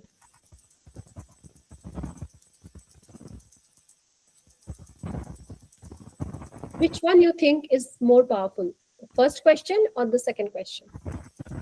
See, when you ask the first question and you say that, okay, I will fire you if you make the same mistake again, the person will make even more mistake, right? He will start hating himself. He will lose all the confidence. He will like, okay, what is going on in my life? Nobody likes me. My performance is going down. I feel miserable about it. And his confidence level will go down, and he will go even become easier, become worse. Instead, if you walk into the room and you say, hey, I'm seeing there is a problem in your performance, and you see there is a dip in your performance. Is everything okay with you? How can I help you? What is going on? Is it all okay? What will that person think? The person will feel empathetic, that somebody has some empathy. Somebody wants to listen to me. Maybe that person is going through some issue. Maybe his skill set is not matching. Maybe he is on a wrong job. He will come back and say, okay, sir, I think I am not being able to understand this work. Can you change my role? Or I am going through a terrible family problem. I'm going through a huge sickness. My mother is sick for years. I'm not being able to concentrate at work. See, the perspective changed here completely. Do you understand what am I saying? Okay. So here also, instead of asking this sharp, short, and very harsh questions, you can ask the same questions. And you can just ask, what got in the way of your study plan? Why are you not like before? Why it is so difficult for you to attend the class? Is there a problem? Okay, what is so overwhelming about in your life right now that you are so irregular in the class? What is going on in your life? Okay, so I think these are some of a very powerful mentoring questions that maybe you can ask this question: what concerns you most right now? What options have you already considered? What kind of a support will help you the most? what would success look like for you? Okay, so can we practice this in our when we go back?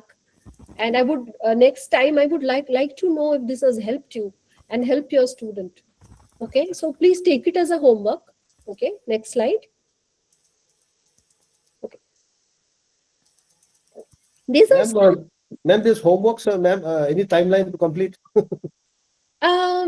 So the same people are also coming in the 25th class, right? They may be, some may be there, some may not be there.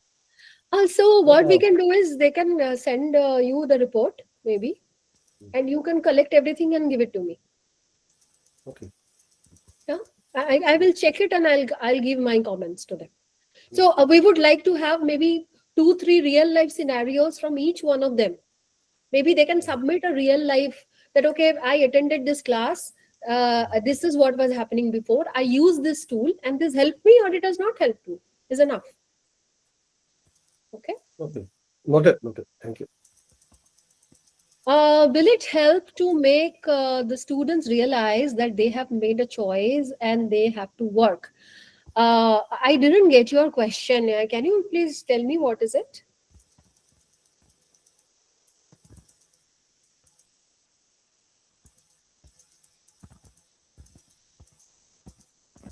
Mr. Dinamani, it is regarding. Acha. Will it help to make the student realize that they have made a choice? You mean to say that they made a choice, then they should work hard on making that choice possible for them? Yes, madam. Sometimes like Yeah, you can absolutely do that, but it should be in a very encouraging note. That you have taken the hardest subject and this subject has a very good prospect provided you give your 500% into it. How does it sound? It sounds encouraging for them, right? Rather you say that, oh, you have taken this and you know it is very tough and half of the people fail in this. So how about you also fail? Is there a difference between the two? Yes. Right? Okay. So the common mistake that we do when we do mentoring is basically we advise them very quickly. We all do this, right?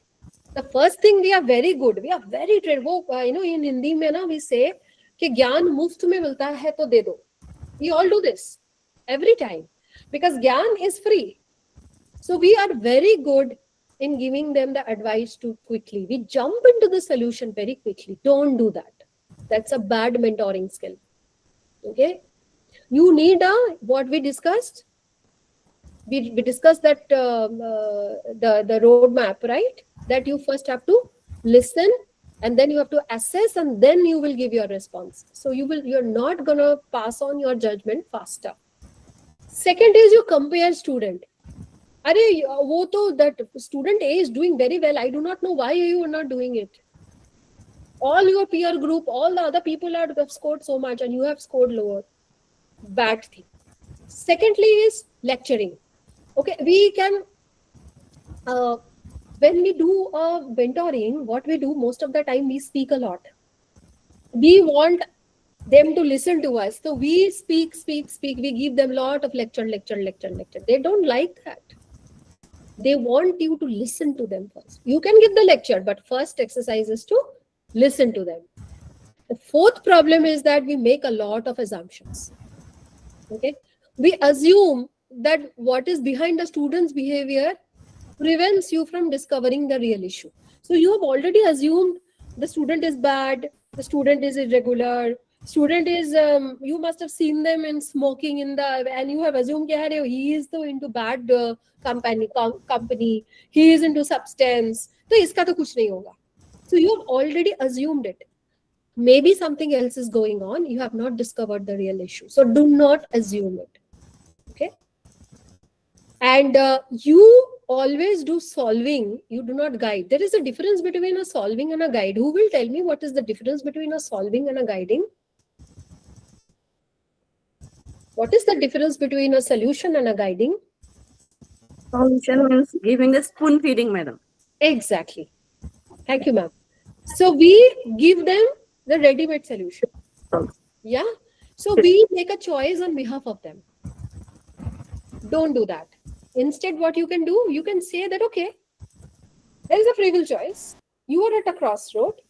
This can lead you here, this can lead you here. Now you choose. I'm giving you all the information for both the paths, path A and path B. Let him choose. You will not choose for them. Okay? So going forward, please avoid making these mistakes. Next slide, please. Okay. So this is, we will do, this is the first case study.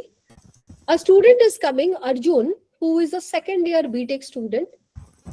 He has 5 backlogs. He has not submitted his assignment only. Okay. His attendance dropped. He's been actively avoiding all meetings and not responding to any emails. His parents are completely unaware of that. Okay. What do you notice? Before discussing the solution, pause. What might be happening beneath the surface of Arjun? Okay. So I'm giving you 3 questions to answer. One is, what may be happening with Arjun? It can be academic failure, or fear of shame, or family pressure, or something.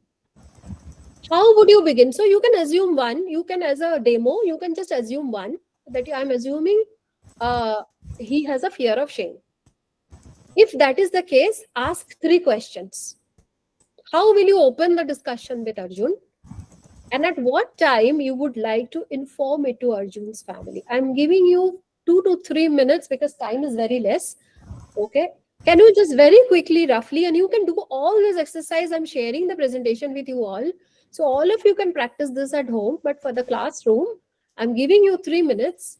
Can you just very quickly jot down the points and share?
Can anyone share? Ready with the answers? Anybody is ready with the answer can share.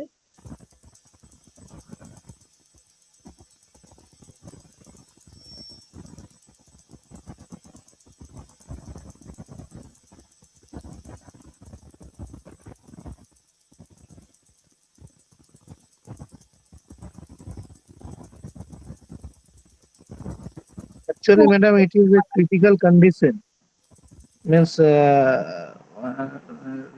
we cannot, as he is avoiding the faculty meetings as well, so it will be difficult to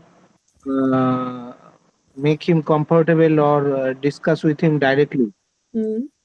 So means we can take this case to the wellness center, or we can basically talk to his parents first, because parents are entirely unaware about the situation. Means we have to contact their parents that Okay. this is the things are happening. So at the means higher level, higher administrative level, the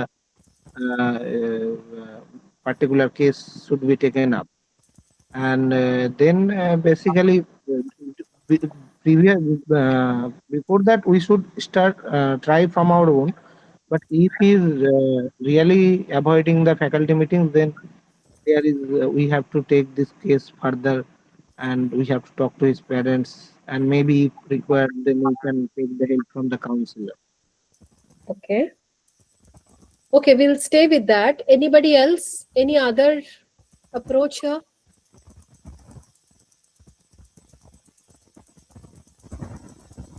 Ma'am, if we got the chance to meet this student, then and the case is like if he were performing very well in the first year, and this backlogs are in the second year, then we first, I mean, opening question may be like, what disturbances are there in his regular studies? Like what makes disturb you? Say something like, is it the difficulty level of the subjects? Or say, are you feeling very difficult in those subjects, these 5 subjects? Or, Yeah. for some reasons, are you reducing the number of hours of studies? Or is there any something in your mind like that we'll try to explore from him? Then, as I say, little bit in continuation, we may try to highlight that the situation he is feeling or facing has been experienced by many of his seniors, colleagues. When we also like empathy kind of thing we can bring into, like you have discussed. Okay. Do you also would like to gather some information what is happening from his friends and people who interacts with, just to get some facts and data? Just informally, that where is he generally? What is happening with him? Yes, yes, those will be very much useful. Yeah, that will be useful.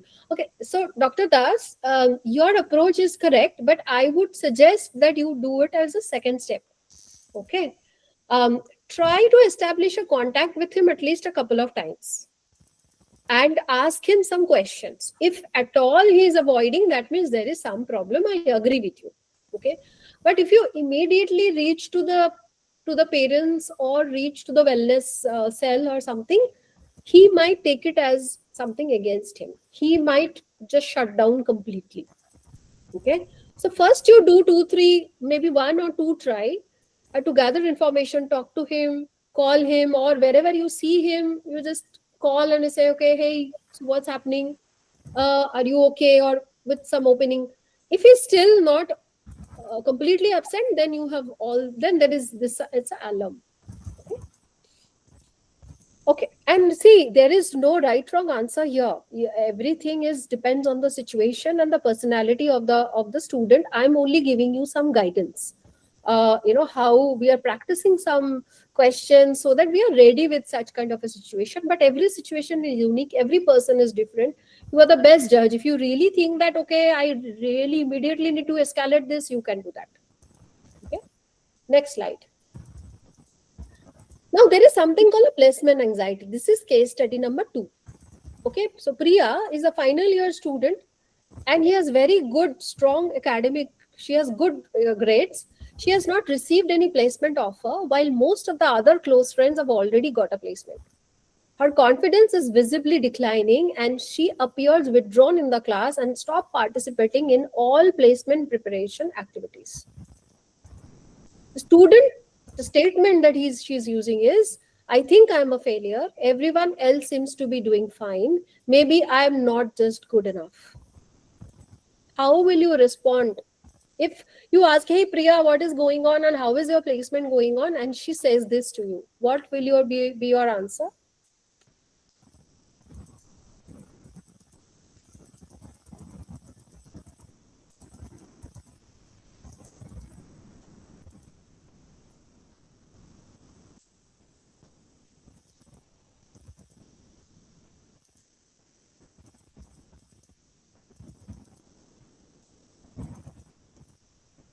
Who will share?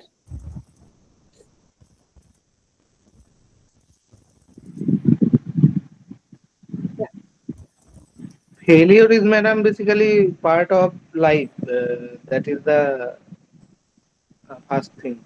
Because if the success will be there, failure will be obviously there. Uh-huh. But that does not means basically we should stop. Yeah. Okay. So We should. what will be your opening statement here, sir? Is the part of life, madam. That we have also faced failure many several times Yeah. in our life. Hmm. But we Yeah. have I think it's not a got good time. thing what you said. Sometimes putting you in that place and giving your own example makes things very normal to the student. Okay, this is not you are. We have also gone through this. Then that person feels a little comfortable. Oh, acha. Then what I'm going through is not abnormal. It is a normal thing. Sir has also gone through this. Okay, so that's a good opening, sir. Okay. Anybody else has a different opinion here?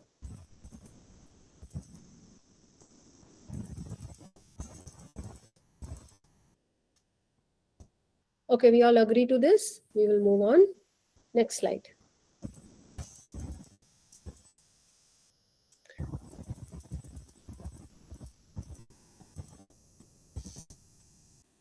Okay, this is a simulation number 2. We were again practicing this. One is that this is related to Priya only, like the last example. The first, what we are saying, the conversation opening. Conversation opening is you will be fine. The moment you say this word, that moment he says that, oh, I'm going through, everybody got it. The first, if you open the question saying that, don't worry, you will be fine. Okay. And then you ask the mentoring question to help Priya. How can you help Priya in understanding the problem is by understanding the strength, okay, and what all she is good enough, like what all she can explore to even do a better work, and what she can consider to be in control. This can be your mentoring questions. Then you can also help Priya in doing a smart goal setting. We can do it right by using smart, right? So we can actually, when somebody is saying that, okay, I am not getting a placement, you can create a plan for that person, saying that, okay, what is your problem now? Okay, let's do this. Let's target in the next 2 weeks uh, this many places you apply, and this is the work that you are going to do, and by this day we will target a placement for you. Okay. And then after doing this smart goal exercise, what happens if you do not even follow up? You forget about it. You may not be able to follow up because you are also very busy, but a very good tool is to follow up on a specific day, maybe after a week or 10, that hey, we had done that goal setting exercise using smart. Did we receive anything? Where are you right now? Have you achieved anything? Have you received? Where have you gone? Okay. So let's spend 2 to 3 minutes here and using this 4 technique. One is a conversation opening, another is asking a 3 mentoring questions, and a smart goal setting, and you can create a follow-up plan. So this is basically, I can give it like a homework maybe, because this will take more time. Usually I allocated 12 minutes for this. So do you want to take it like a homework, or you want to do it here? Do you want to take it as a homework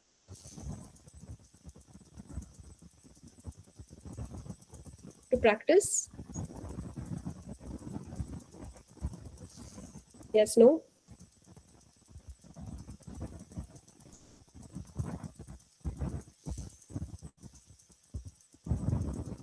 Do you want to do it here right now, or you want to take it as a homework? This is my question. No, let them do now. Why homework? Homework means again result won't come. Okay, sir. Give So some time. let's do it now. So sir has said, Please, switch on the video and then interact and then complete the task in 12 minutes. okay, so let's use these 4 boxes and you can come up with a plan for mentoring Priya. How are you going to handle Priya?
Anybody is ready with the answer? Who will share?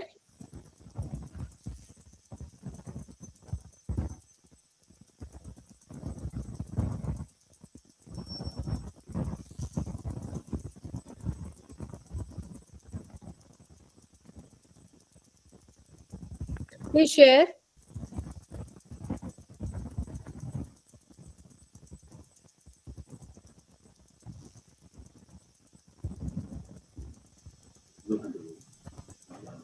So, madam, the opening will be like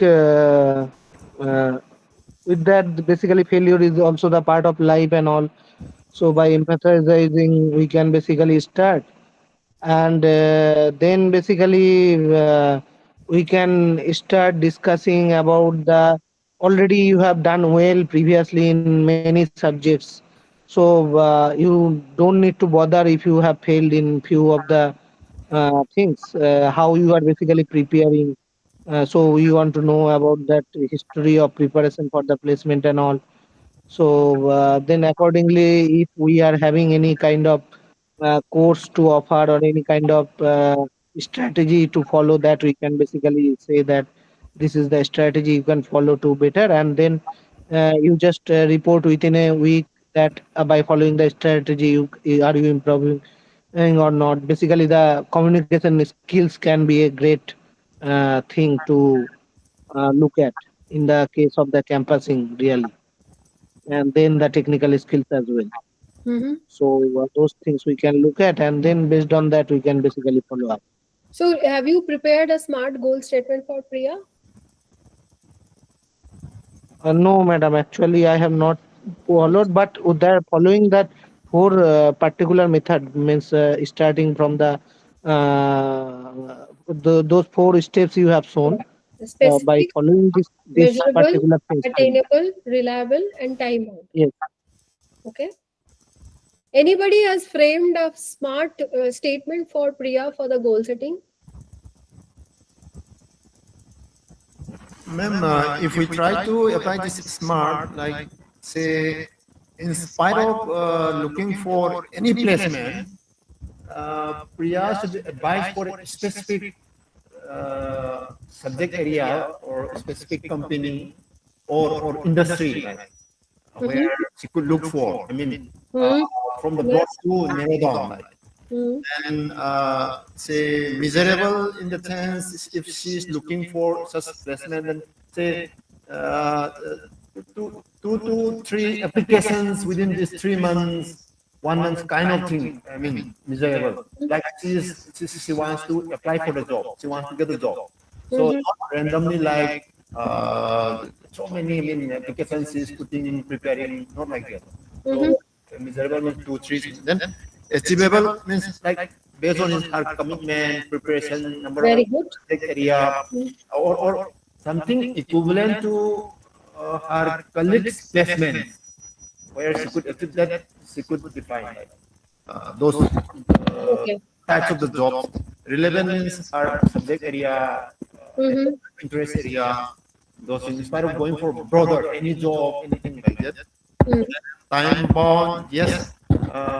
In spite of say either too long means I could not achieve anything, hold this future, or I should get within this 1 month, 2 months, or by in spite of that one friend, yes, down the line 5 months. I mean 6 months or longer part like 1 year kind of like that.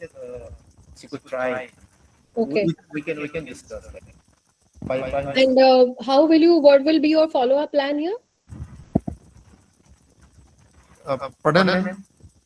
Will you also have a follow-up plan here? Yes, we can after discussing. Okay. And what will be the frequency of your follow-up? Sequence will be in that grid itself, like yes, frequency name. Frequency maybe Frequency can be decided between you and Priya. That is okay. Okay. But if you are, my suggestion is that if you have a goal which is smart, if you're putting so much of effort into creating a goal sheet for your student, then you should also have a 1 or 2 follow-ups. Otherwise, your intention is questioned. Okay. Once you do a follow-up, it shows that you have a good intention, you want to help. Is it clear? Okay, we will move to the next case study. This happens all the time. The next case study, go to the next slide, please.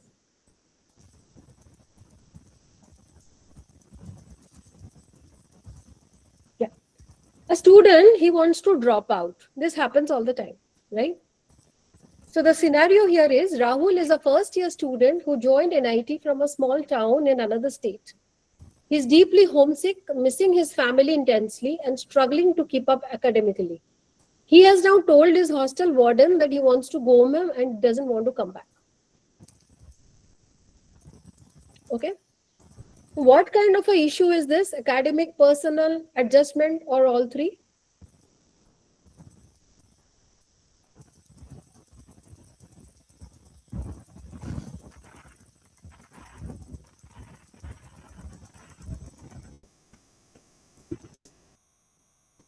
What do you think? Is it academic related problem? Is it a personal problem? He is not being able to adjust in the new environment, or you think it can be all three? All three. All three. Most of the time it can be all three. Most of the cases, right? So now how are you going to approach this problem? Okay, next slide, please. Okay. The simulation here is you have to come with 4 points. One is, if Rahul is sitting in front of you and he just said, okay, sir, I'm feeling very homesick. I want to go home and I don't want to come back. What will be your immediate response? Okay. Number 2 is, what kind of a short-term support will you give to Rahul? what structure you will activate within the next few weeks so that he feels motivated to stay back. The third question is, what is the long term plan? Like you can cover a semester, and because you are just prolonging it, you are dragging it so that he becomes comfortable with the system, and then there will be a time when he will change his mind, right? And at what level you think that no, nothing can be done, and I need to, don't want to keep it in my hand, and I want to report it to the counseling cell or the warden or the HOD, and let them take the call. So I'm giving you 5 minutes. Sketch these 4 points: your immediate response, your short term support, your long term plan, and at what point you will not keep it with you and you will refer to somebody.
Madam, this kind of the case can be happen to at any stage, not only to the first year. It can be to Yeah, yeah. fourth year, You can final assume year, the scenario. That is okay. even with the PhD scholar, Yeah. even among ourselves also, it can be Yeah, happen yeah. to. Yes, Yeah. yes. You can phrase your own reference. So I'm the happy thing with is it. that yeah, we first is that we have to talk and then we have to listen whatever the problems.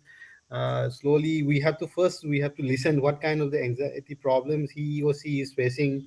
The Hmm. listening is the very important things that Yes. what kind of things he or she really facing. That is a very Hmm. important thing. Hmm. After Hmm. listening the whatever he or she want to say or whatever, we have to try to dig out as much as possible.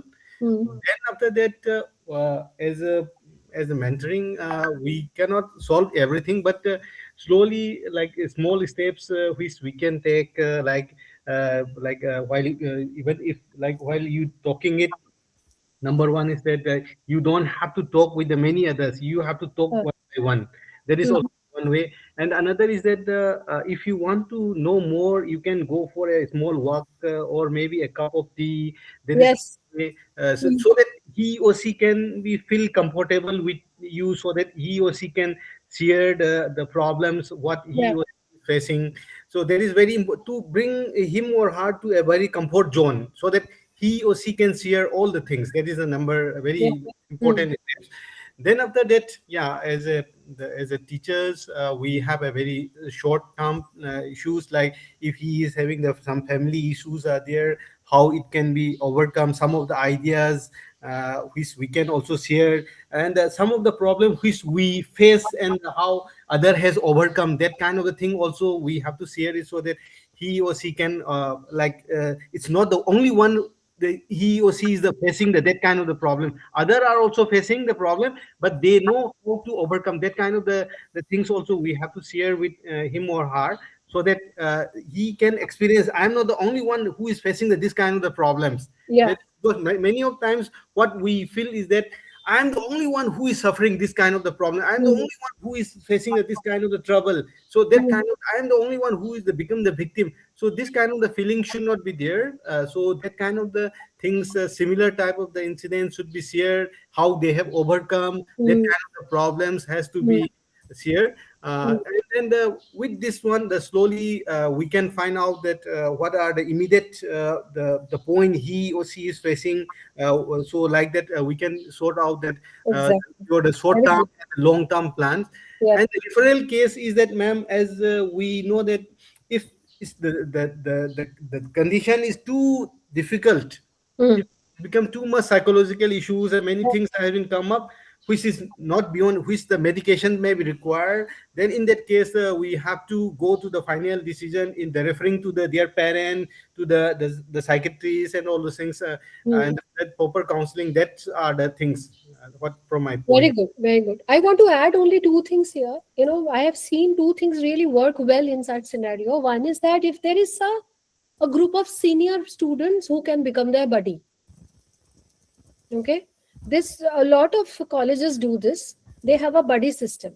Okay, so then they find somebody who is like a family to him. Okay, in the campus, who he can go and talk and share and feel comfortable. Not all the time, sir, you can do it, no? So you can actually align him to somebody who is like a senior in the college. Okay. Another thing that works very well, that if you can figure out his area of interest, he likes to play sports, he is a singer, he's something, you can align him to that club. Your activities happens, no, in the college, right? So you can assign this person to that. So then he will go there, he will see like-minded students over there, he will feel connected to them. If he is feeling homesick or aloof, these two things really help. Okay, any other questions? Is it clear? Shall we move on? Thank you, sir, for sharing this. Okay, next case study is basically what you mentioned. A research scholar burned out. This happens basically if you are mentoring a PhD student. Okay. So Deepa is a third PhD scholar, third year student, experiencing a severe burnout. He faces a lot of publication issue, a very difficult relationship with her supervisor, and a significant loss of motivation. And she's going through a lot of sleep disturbances. She's not spoken to anybody about it. What is she feeling? Okay. So what will you do here? What can a faculty mentor realistically provide in this situation? What can you do? What are the various things that you need to know about the situation? How will you solve the problem?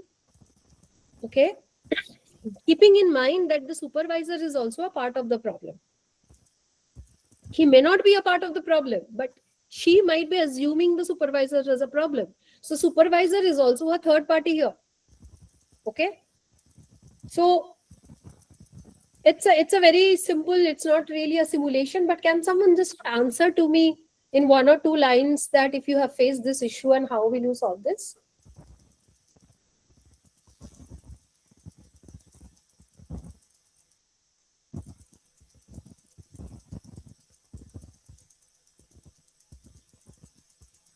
Any solution to this? Ma'am, as you know that while doing the research, the very close to the scholar is the either to the particular to the his supervisor or some of the his met research scholar who are working together under the same supervisor.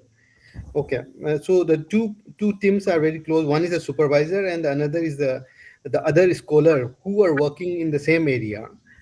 Ma'am, so in this regard, sometime we also need to have a little kind of the mentoring, not only to the scholar, to the supervisor, in the sense that because the one who is very close to the scholar is that supervisor, and his supervisor is the one. Let us say that if he or she is working only in that particular area, then or if others some closely areas are twin, then the uh, other senior the scholar may be also be there, but the supervisor is the main thing which can be ignite or to re-stimulate the scholar by giving the ideas, because as you know that this is not a like a, if you say as a regular students like BTech student or MTech student, then it's a little different case, but the now is for the research scholar, like somebody like the mentor who has the, because we have not, because normally the scholar used to face the problem when he or she is not getting the output, she is not getting the result, and he could not get published the work, and the outputs are not coming. So only the mainly the supervisor is the main who can be help out a lot in this area. So the way even if the facilities are not available in that particular organization, he or she can suggest to some other institutions how things can be moved, or the supervisor can suggest the scholar that how we can reconnect with the other, the where the things are, the facilities are available. So like many things are depend on the supervisor itself also. Yes, there are, if difficult situations are there where medical help might be needing, then in that case though we have to refer to the proper this one. The first of all is that I feel the supervisor is the one who has to be taken care of his scholar and how to mentor, because because as you know that sometimes the scholar and the supervisor, their relationships are getting deteriorated due to the like. So this here now the situation is a bit complicated because there is a third party involved here, and you also have to be a bit sensitive towards the third party, okay, so that the relationship between her and the supervisor is also not going bitter. So means what, this is what I mean, the mentoring of the both are needed. Yeah, true. You need to listen to both and then you need to come up with some kind of a solution to this, okay? And supervisors, making supervisor a part of it, where you also value his or her feedback in the entire feedback mechanism system and in the solution, okay? Any other point of view here? Anybody else would like to add? Hello. Okay, madam. Yeah. May I? Yeah. Okay, madam. One like very discouraging scenario that many of the scholars have gone through during their PhD program is the rejection of publications. So what we can tell the students or scholar is that, so rejection, we should take this as the opportunity, because many a times when we submit the publications to good journals, many feedback come along with the rejection. So we should encourage the student and tell the students that this is one of the possible way where they can improve their research work. So I think this Very will good. also help them to cope up with. One more thing which I noted recent times is many young research scholars wants to publish papers without proper vetting by the supervisors. If supervisor spends time properly and more corrections are done in the paper before sending to the journal, rejection rate will reduce automatically. Okay. In olden days, many supervisors used to sit and then continuously correct the paper by spending 8 to 10 hours on each page, and then revision, directions, everything. At least I got it from my supervisor. So in the process, research scholar also will be motivated automatically. But nowadays, guide is also pushing, the student is also pushing. That's why that stress is coming up. So a lot of patience is required as far as papers are concerned. It is not a one-day job to publish a paper.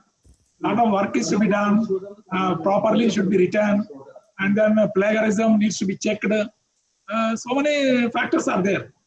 So I feel both should take the responsibility wholeheartedly. It is like a good relationship should exist between the teacher and student. Then only things will improve. Right. Is my opinion. Thank you, sir, for sharing that. Ma'am, Yeah. ma'am, beside that, I would like to add a point from my side. Uh, Giving a break to the to the PhD scholar to different comfort environment, that will be a very refreshing thing for them, so that they can boost their morality and then increase their efficiency. Okay. See, there is no right wrong answer for the simulations. Okay, it all depends on the situation. Who is the person? What is his track record? What is the problem? From which background he's coming? So you, like, we have learned 4 5 tools today. Like almost 5 tools we have learned today. When you use every case, using the tool, you do an assessment, end-to-end assessment using the tools. You will get the right picture and the right solution. Okay. So everything goes through a journey. This is called an experience journey. This is again a design thinking tool, by the way. We can use that tool here also to create an experience journey for our students and to see that where are the gaps. Okay. Okay. I'm moving on to the next. And all of us, what we can do, because I'm sharing the presentation with all of you, I think you can come up with some case studies, which is a real life case studies, and you can come up with a scrapbook using this tools and techniques, and you can send it to me. I would like to see if these tools are used in your practical life and how it has benefited you. So do not hesitate. If you have a case in your hand and you want to use this tool, you want to have the conversation, you want to practice this, I will spend some time in also reading your report. So if you want to do that, I'm willing to give my time. That is okay with me. Okay. Next question, the next slide, please. Okay. So we all have faced this, right? Very difficult conversation that we face. One is suddenly the student starts crying. The student is very angry. Nothing happens, but he will not talk anything and he will just disappear. He will completely get disengaged. Okay. You want to offer help, but they refuse. They said, no, I don't need any help. And then the most of the time, the student will also kind of blame the faculty that, goes in a defensive mode. And you just said that, okay, sir, you were wrong, or in his behavior, he will show that you were wrong. Okay. I want to know which is this, out of this 5 situation, which one you face the most? Anybody would like to volunteer here and share that, okay, this is the most that I face in my class?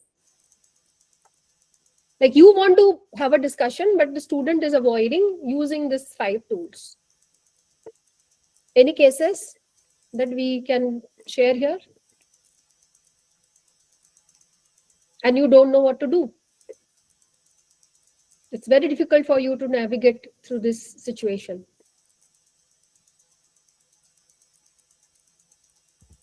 Okay. So if the student is crying, the best way is just pause and be in silence. Do not rush with anything. I think you should just give the student some time. And after a pause and after a break, maybe when the time is right, you can just have a discussion with him. Okay. When the student is angry, you also become angry and you also shout on him, and all that, things will even go worse. Okay. Then also you can put your point very strongly, but in a very polite form, that I do not like this behavior that you are displaying right now. But today, right now, let me schedule a meeting with you and we will have a discussion. Maybe you give them a little cooling period and then you can have a proper discussion with them. Okay. If the student is completely disengaged, it is not making any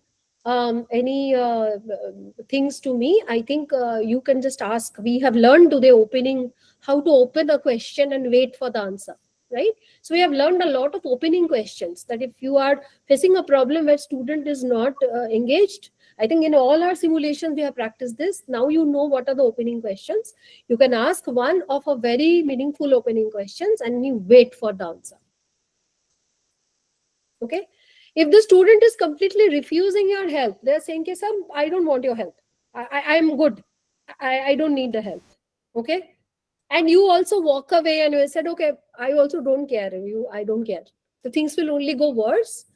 A good mentor will always keep the door open. He will say, okay, whenever you are ready, you want to talk, I'm available. Not only student, if you actually do it in your real life, in your day-to-day life, the other person even feels more guilty that I was nasty with him, but he still supported the help. That changed the relationship and the dynamic to a great extent. Okay, try this. I have tried this my whole life. If somebody is saying, "Hey, I don't need your help," I just said, okay, but in case you need my help, I'm always available. And then that person thinks that, oh, she's so still so nice with me, and then the situation, the relationship improves. I have seen it is tested in my life, and that's why I'm telling you. Okay. And if the student is blaming, you do not become defensive, you do not say anything, you can only give a clarification there and walk away. Okay. See, I am not promoting student empowerment here, that they can just do anything and they will go away with their bad behavior. I am not promoting this. I'm only telling you a good trait of a mentor. If you are a good mentor, you will not lose your calm and compose. But if the student is abusive or something, of course, you can always take a call, and it is right for you to take a call at then and there. But I tell you something, you become angry, you stop talking, you start shout. That is the last thing that you can do. You can always do it. Okay, but do not play that card in the beginning. First, you try to know, you are in a very respectable position. First, you want to understand what is going on. You can always play the nasty card anytime. But what is advisable as a mentor is first understand what is going through and keep your calm and your composure. Have patience. Is it clear? Any questions here? Okay. Let's move on. So this is a tool I'm giving you. If those 5 things happens, okay, there is a tool called years, EARS, years. Okay, I think we discussed it. E is empathize, A is acknowledge, R is reflect, and S is support. Okay, I give you an example. If the student tells you, I cannot do this anymore, I tried everything and nothing is working for me. So if you use empathy, which is E, you can say, it sounds like you have completely exhausted right now. This is empathizing with him, that I understand you must be very, very exhausted. This can be your opening sentence.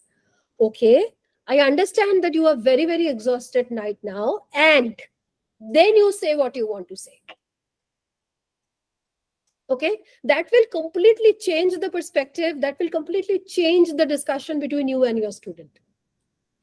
Okay, if you want to use acknowledge, you say, after everything you have been juggling, it makes sense that you are feeling this way. That means you are acknowledging that he is frustrated. I understand what you are going through, and it is very natural that what you are going through. However, I have this point of view. So your opening sentence is acknowledging. If you want to show reflect, you can just say, so if I'm hearing you right, you feel like you have run out of options and energy. This is right, reflecting. You are reflecting on his problem, on the student's problem. And if you want to give them support, you can say, okay, let's sit with it and let's pause it and let's see how we can do it together. If you need my help, I am there. So if there is an extreme emotion, when there's a crying, whatever emotions flowing, you can use this tool, which is called yours. Is it clear to all? EARS, years. Yes, no, maybe. Is it clear? Can I get a response?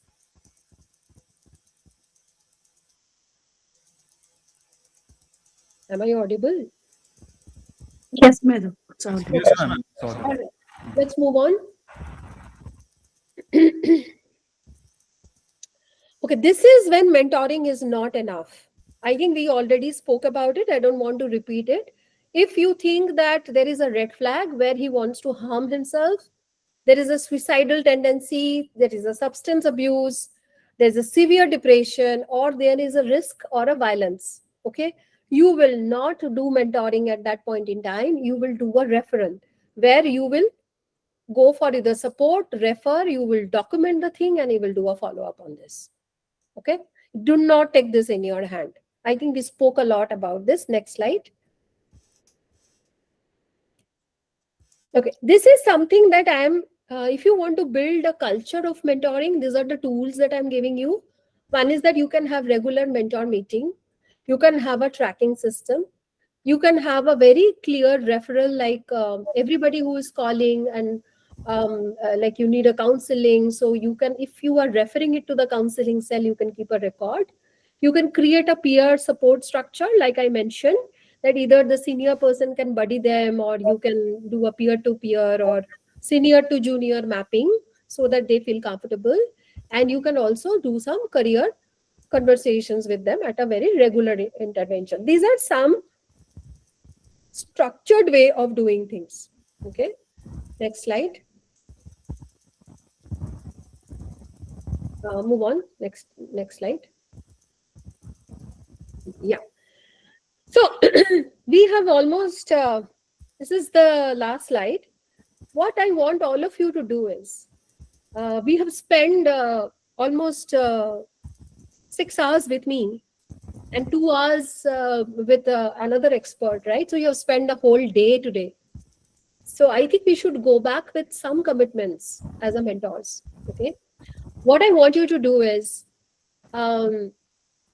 this is a commitment to you, not to me. And if you really want to improve your mentoring skills or the way you are handling your students and all, the first thing that you should write down is, I will start. So one new mentoring practice that we have learned today that you would like to start from today. We have learned so many tools, almost 6-7 tools we have learned today. So what is it that you feel very connected to? One tool that you think will really, really help you, and you will start using that tool immediately from today. That is, I will start. Second thing is that I will stop. I'm not here to judge you or to do an assessment of your habits, but we all know our bad habits. We all know where we are going wrong. Okay, we all know our pattern. We all know when we lose our cool. We all know when we blur our boundaries. We all know when we are not connecting well with the students. So you promise yourself that from tomorrow or from today, I will stop this habit of mine. And another thing, which is your strength, I will continue doing that. Like, I'm a great speaker. I can really connect well with my students, or I really understand their skills, their strengths. I can help them getting better career, or I can help them in getting better results. Then you should continue that. So one thing you will start, one thing you will stop, and one thing you will continue. If you want to share this with me, you can send it to Romji sir, and sir, you can collect everything, all the homework, and you can send it to me. I don't mind reviewing it again in my time. Okay. So can we all do this, please? Can we just be a little committed to ourselves after spending a whole day that we should at least do these 3 things going forward? One tool I will use, one habit I'll stop, and one strength that I think is my biggest strength, and I will continue using that. Okay, Yes, so ma'am. please note this. Yes. Sir? Yes, Yeah. ma'am. Yes, ma'am. Yeah. Noted. Next slide. I'm just- Next slide. Okay, so this is the closing slide. I think you can think of one student. Maybe you can, as a practice, you can choose one student from your batch, and you can use the techniques that we have used today. One is, mentoring is a developmental process. Second is, listening is more powerful than advising. Third is, your opening questions can really, really give you better answers.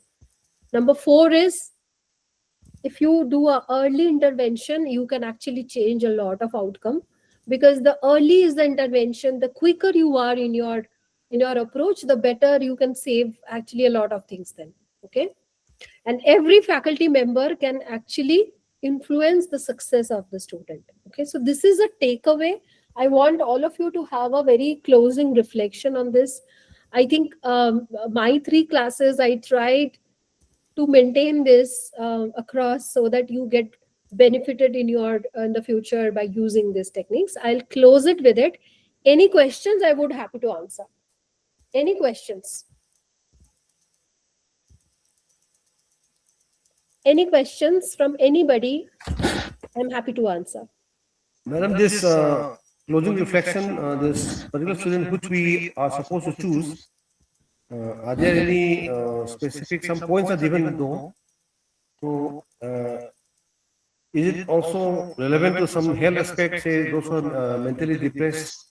Some students are there who are affected by mental depression, then certain points are there. So, can we select those students or is it not a good idea? Um, See, selecting a student who you know is already into depression, that is a very clinical thing. Okay. Now, depression also has its own levels. Okay. Yes. If it is a very early depression that the student is depressed because he is homesick, you can still do something about it. But if the depression is very chronic and you need some clinical or medical intervention, I would not suggest you to pick that student as a case study. So, some students, like recently one of our students, he was doing well until the 4th semester, the third semester. Then from 5th semester and 6th semester onwards, he has almost stopped coming to class.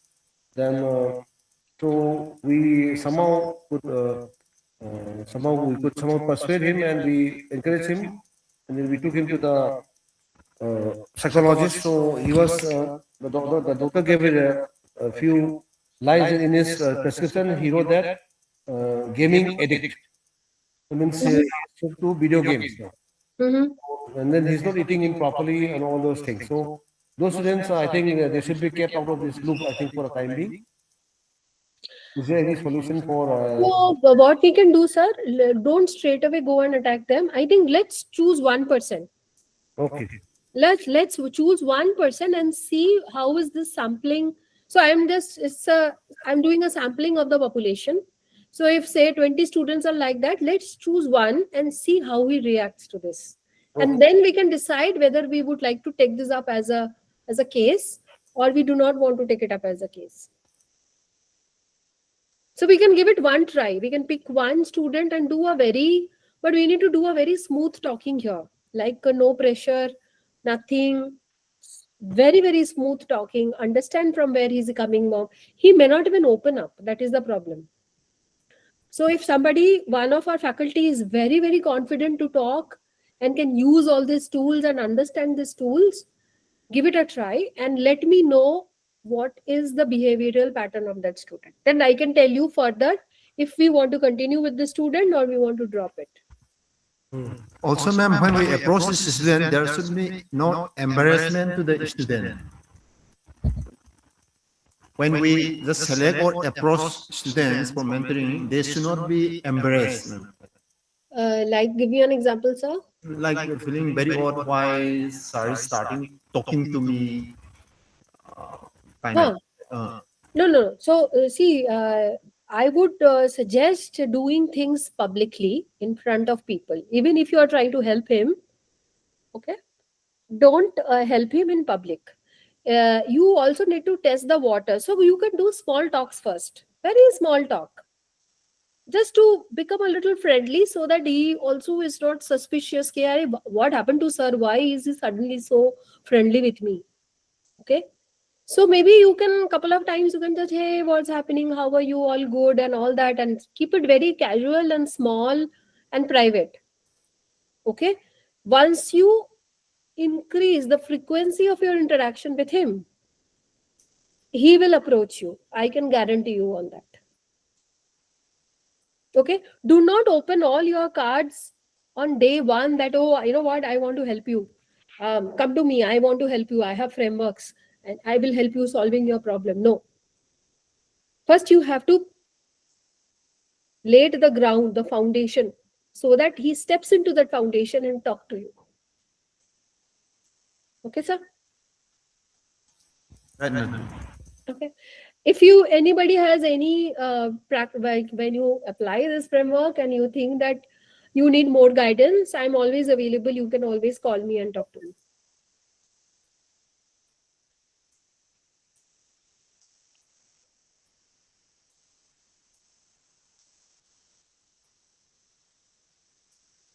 Okay, any other questions?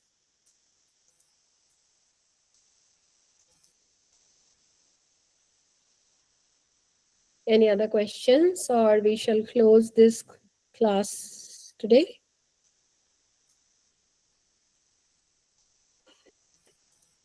Romji sir, are you there?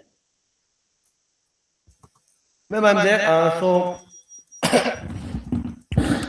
With the sessions we have covered today, that is, we have covered 4 sessions that what we have summarized in the program schedule. That is, first session on understanding today's students, the session 2, effective mentoring conversations, covered by Dr. Sudipto Bhattacharya. Then again, Madam has continued with 2 more sessions in the afternoon, academic, career, and personal mentoring, and now the mentoring practice lab. So with this, we would like to again thank the respective resource persons and expert speakers who are here, especially Madam, we have besides your short thought or something for the 7th, you are able to. Madam has given 5 key points. Yeah. All these 5 key points are related to faculty only. See, every faculty member can influence student success. That is one of the most important point. If we are not influencing, then student failures will be more. No. Just giving marks is not influencing. Motivating the students, and then guiding them, hand holding, consoling. So many activities we have to do, and we should not raise our voice. With polite tone, with friendly atmosphere, that environment should be created. That is one of the, it's a great meaning is there in that. Then sometimes questions are better than answers. That's also okay, because several answers can be given for each question. But asking the right question is more important. Then listening is more powerful than advising. Early intervention improves the outcomes. Right? Mentoring is a continuous process.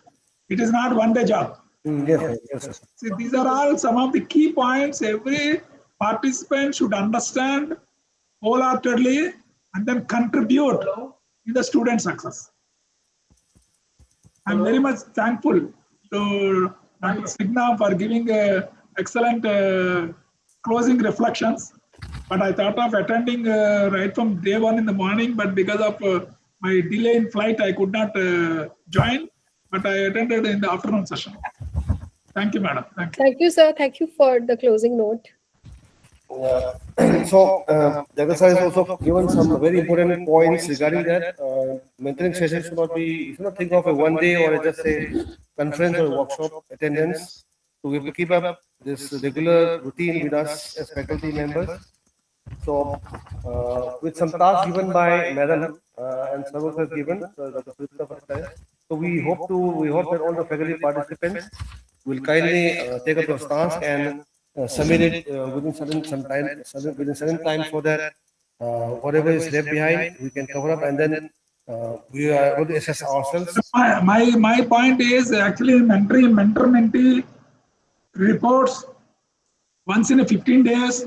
I need a report from each faculty member, whoever is acting as a mentor, to the Dean Student Welfare, so that we can consolidate the key points, that observations that each mentor is giving.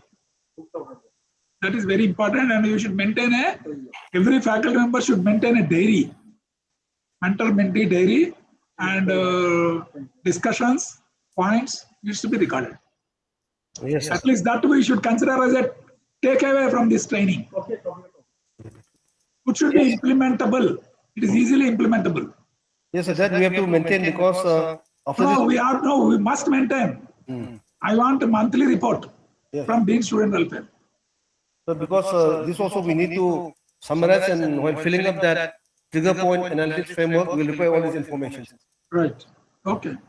So thank you, madam, once again for all the very hard work. You have been able to give us all this knowledge, information on the topics which are almost say very resourceful to us as though we are faculty. We may be having a lot of degree holders, PhD from here there, but these things are not being actually we have not going into deep into these particular aspects. So thank you, madam, once again, and we hope to see you back soon again on the 25th, where we have this topic called campus culture and positive environment building.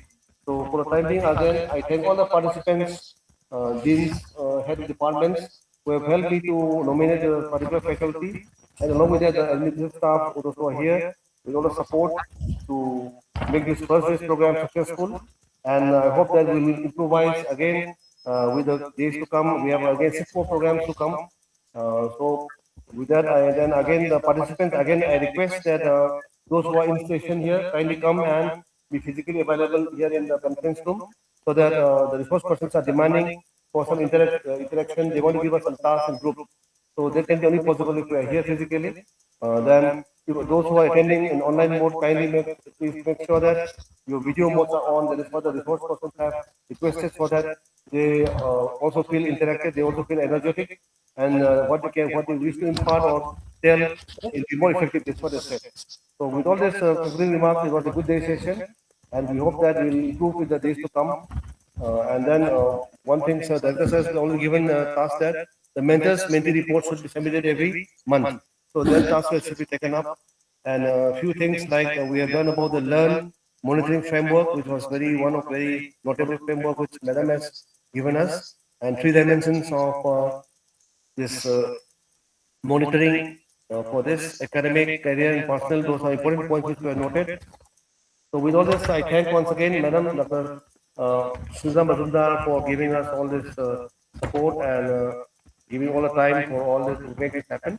Thank you once again, and one for all participants in the workshop. And we hope to see you soon again on the next day, that is the 22nd, mental well-being and emotional intelligence for faculty. Thank you, ma'am. Thank you all. Thank you.